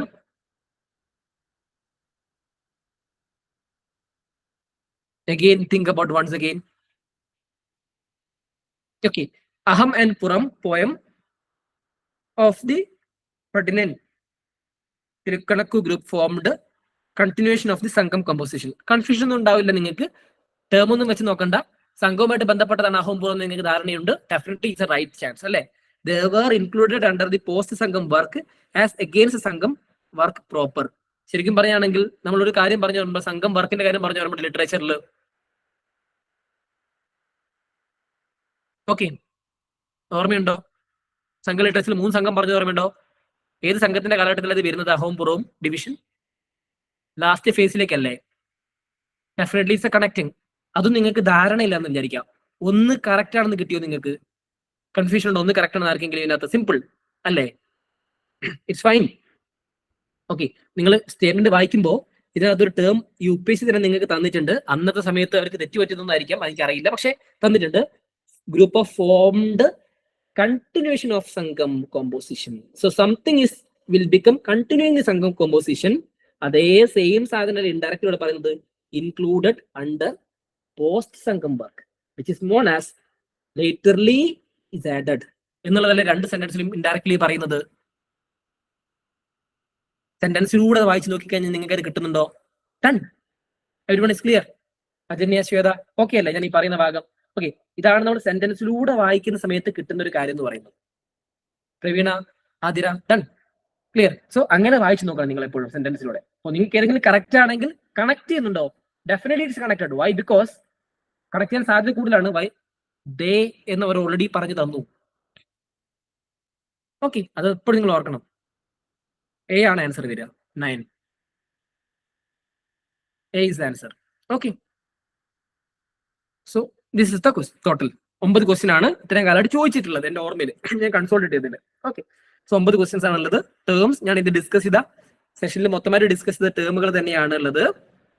അതിനകത്ത് അല്ലാത്ത 1-2 ടേമുകൾ കൂടി ഇതിനകത്ത് കൊടുത്തിട്ടുണ്ട്. നിങ്ങൾ അത് വായിച്ചു നോക്കിയാൽ മതി. ഓക്കെ, എക്സ്പെഷ്യലി മുഹിർ, കോക്ടെയിൽസിനാണ് മുഹിർ എന്ന് പറയുന്നത്. വൈൻ, സലൈ, ഹൈവേ ഇമ്പോർട്ടന്റ് ആണ്. ഓക്കെ, ഞാൻ വട്ടക്കിരത്തിലൊക്കെ നമ്മൾ പറഞ്ഞു. ആൻഡ് മാൾവാർ, തീവ്സ്. ഓക്കെ, റീസൺ കാര്യങ്ങളൊക്കെ നിങ്ങൾക്ക് അറിയാവുന്നതാണ്. Won points, battle of Venni, ഇതൊക്കെ നമ്മൾ ഡിസ്കസ് ചെയ്തതാണ്. And important ports also. Okay, it's highlighted. നിങ്ങൾ ഗ്രൂപ്പിലേക്ക് ഷെയർ ചെയ്യും. ഓക്കെ, ഇതാണ് എനിക്ക് ടോട്ടലി സംഘം ലിറ്ററേച്ചറിൽ പറയാനുള്ളത്. ഡൗട്ട് എന്തെങ്കിലും ഉണ്ടോ അടുത്ത സെഷനിൽ? ക്ലിയർ ആണോ? Anyone? Athira, Anaka, Keerthana, Praveena, Ajanya, Shweta, Anshifa. Okay, done. Sangha literature മനസ്സിലായെന്ന് വിചാരിക്കുന്നു. ഇനി നമുക്ക് ആൻഷ്യന്റ് ഹിസ്റ്ററിയിൽ എടുക്കേണ്ട പോർഷൻ എന്ന് പറയുന്നത് ഗുപ്ത ഡൈനാസ്റ്റി ആണ്. ഓക്കെ, ഗുപ്ത ഡൈനാസ്റ്റിനെ കുറിച്ച് ഞാൻ ഒരു ചെറിയൊരു ബേസ് ലൈൻ തന്നു. ഓക്കെ, എവിടെയാണ് ഗുപ്ത ഡൈനാസ്റ്റി ഒറിജിനേറ്റ് ചെയ്യുന്നത്? ആരുടെ ഫ്യൂഡിറ്ററീസ് ആണ് ഗുപ്ത ഡൈനാസ്റ്റീസ്? ഞാൻ ഇന്ന് എടുക്കുന്നില്ല സെഷൻ. ആരുടെ ഫ്യൂഡിറ്ററീസ് ആണ്?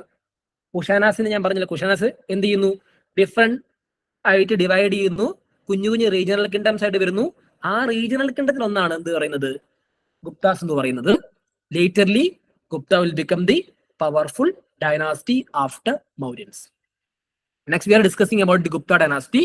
ഗുപ്ത ഡൈനാസ്റ്റി നമുക്ക് ഏകദേശം ടോട്ടലി ഒരു 1.5 മണിക്കൂർ വേണ്ടി വരും, അല്ലെങ്കിൽ 2 മണിക്കൂർ വേണ്ടി വരും കവർ ചെയ്യാനായിട്ട്. പ്ലസ് പോസ്റ്റ് ഗുപ്ത ഹർഷവർദ്ധനെ കുറിച്ച് പഠിക്കാനുണ്ട് നമുക്ക്, പുഷ്യപുട്ടി ഡൈനാസ്റ്റി. അതേപോലെ തന്നെ ആ കാലഘട്ടത്തിലുള്ള 1-2 ചെറിയ ഡൈനാസ്റ്റികളെ കുറിച്ച് നമുക്ക് പഠിക്കാനുണ്ട്. പല്ലവാസ്, ചാളൂക്യാസ്, അങ്ങനെ കുഞ്ഞു കുഞ്ഞു ഡൈനാസ്റ്റികളും പഠിക്കാനുണ്ട്. അതിന് നമുക്കൊരു 1.5 hour വേണ്ടി വരും. ടോട്ടൽ 3 hour നമുക്ക് എന്ത് ചെയ്യേണ്ടി വരും? 3 hour വേണ്ടി വരില്ല, 2.5 hours മതി, 2.5 മണിക്കൂർ മതി. നമുക്ക് എന്ത് ചെയ്യാം? ആൻഷ്യന്റ് ഹിസ്റ്ററി കംപ്ലീറ്റ് ആക്കാം. ആൻഷ്യന്റ് ഹിസ്റ്ററി കംപ്ലീറ്റ് ആക്കി കഴിഞ്ഞാൽ നിങ്ങൾക്ക് എക്സാം ഉണ്ടാവും. നിങ്ങളിപ്പോൾ ചെയ്യേണ്ടത് ഇതിന്റെ കൂടെ തന്നെ പഴയ വീഡിയോസ് ഒന്നും കൂടി റിവിഷൻ ചെയ്യുക. ഓക്കെ, നോട്ട്സ് നന്നായിട്ട് വായിക്കുക. പെട്ടെന്ന് തന്നെ ഗ്രൂപ്പിലേക്ക് ക്വസ്റ്റ്യൻസ് ഷെയർ ചെയ്യും. അപ്പൊ ഞാൻ എന്തായാലും നെക്സ്റ്റ് വീക്കിൽ ആൻഷ്യന്റ് ഹിസ്റ്ററി ക്ലാസ് ഉണ്ടാവില്ല. ഇനി ക്ലാസ് വരുന്നത് മിക്കവാറും മാർച്ച് 1 ശേഷമായിരിക്കും. മാർച്ച് 1 ഉണ്ടാവും. ആ സമയത്ത് സാറ്റർഡേ സൺഡേ വരുന്നില്ലേ? മാർച്ച് 2 അല്ലെ, 2 3 ആയിരിക്കും. ഓക്കെ, ആ സാറ്റർഡേ സൺഡേ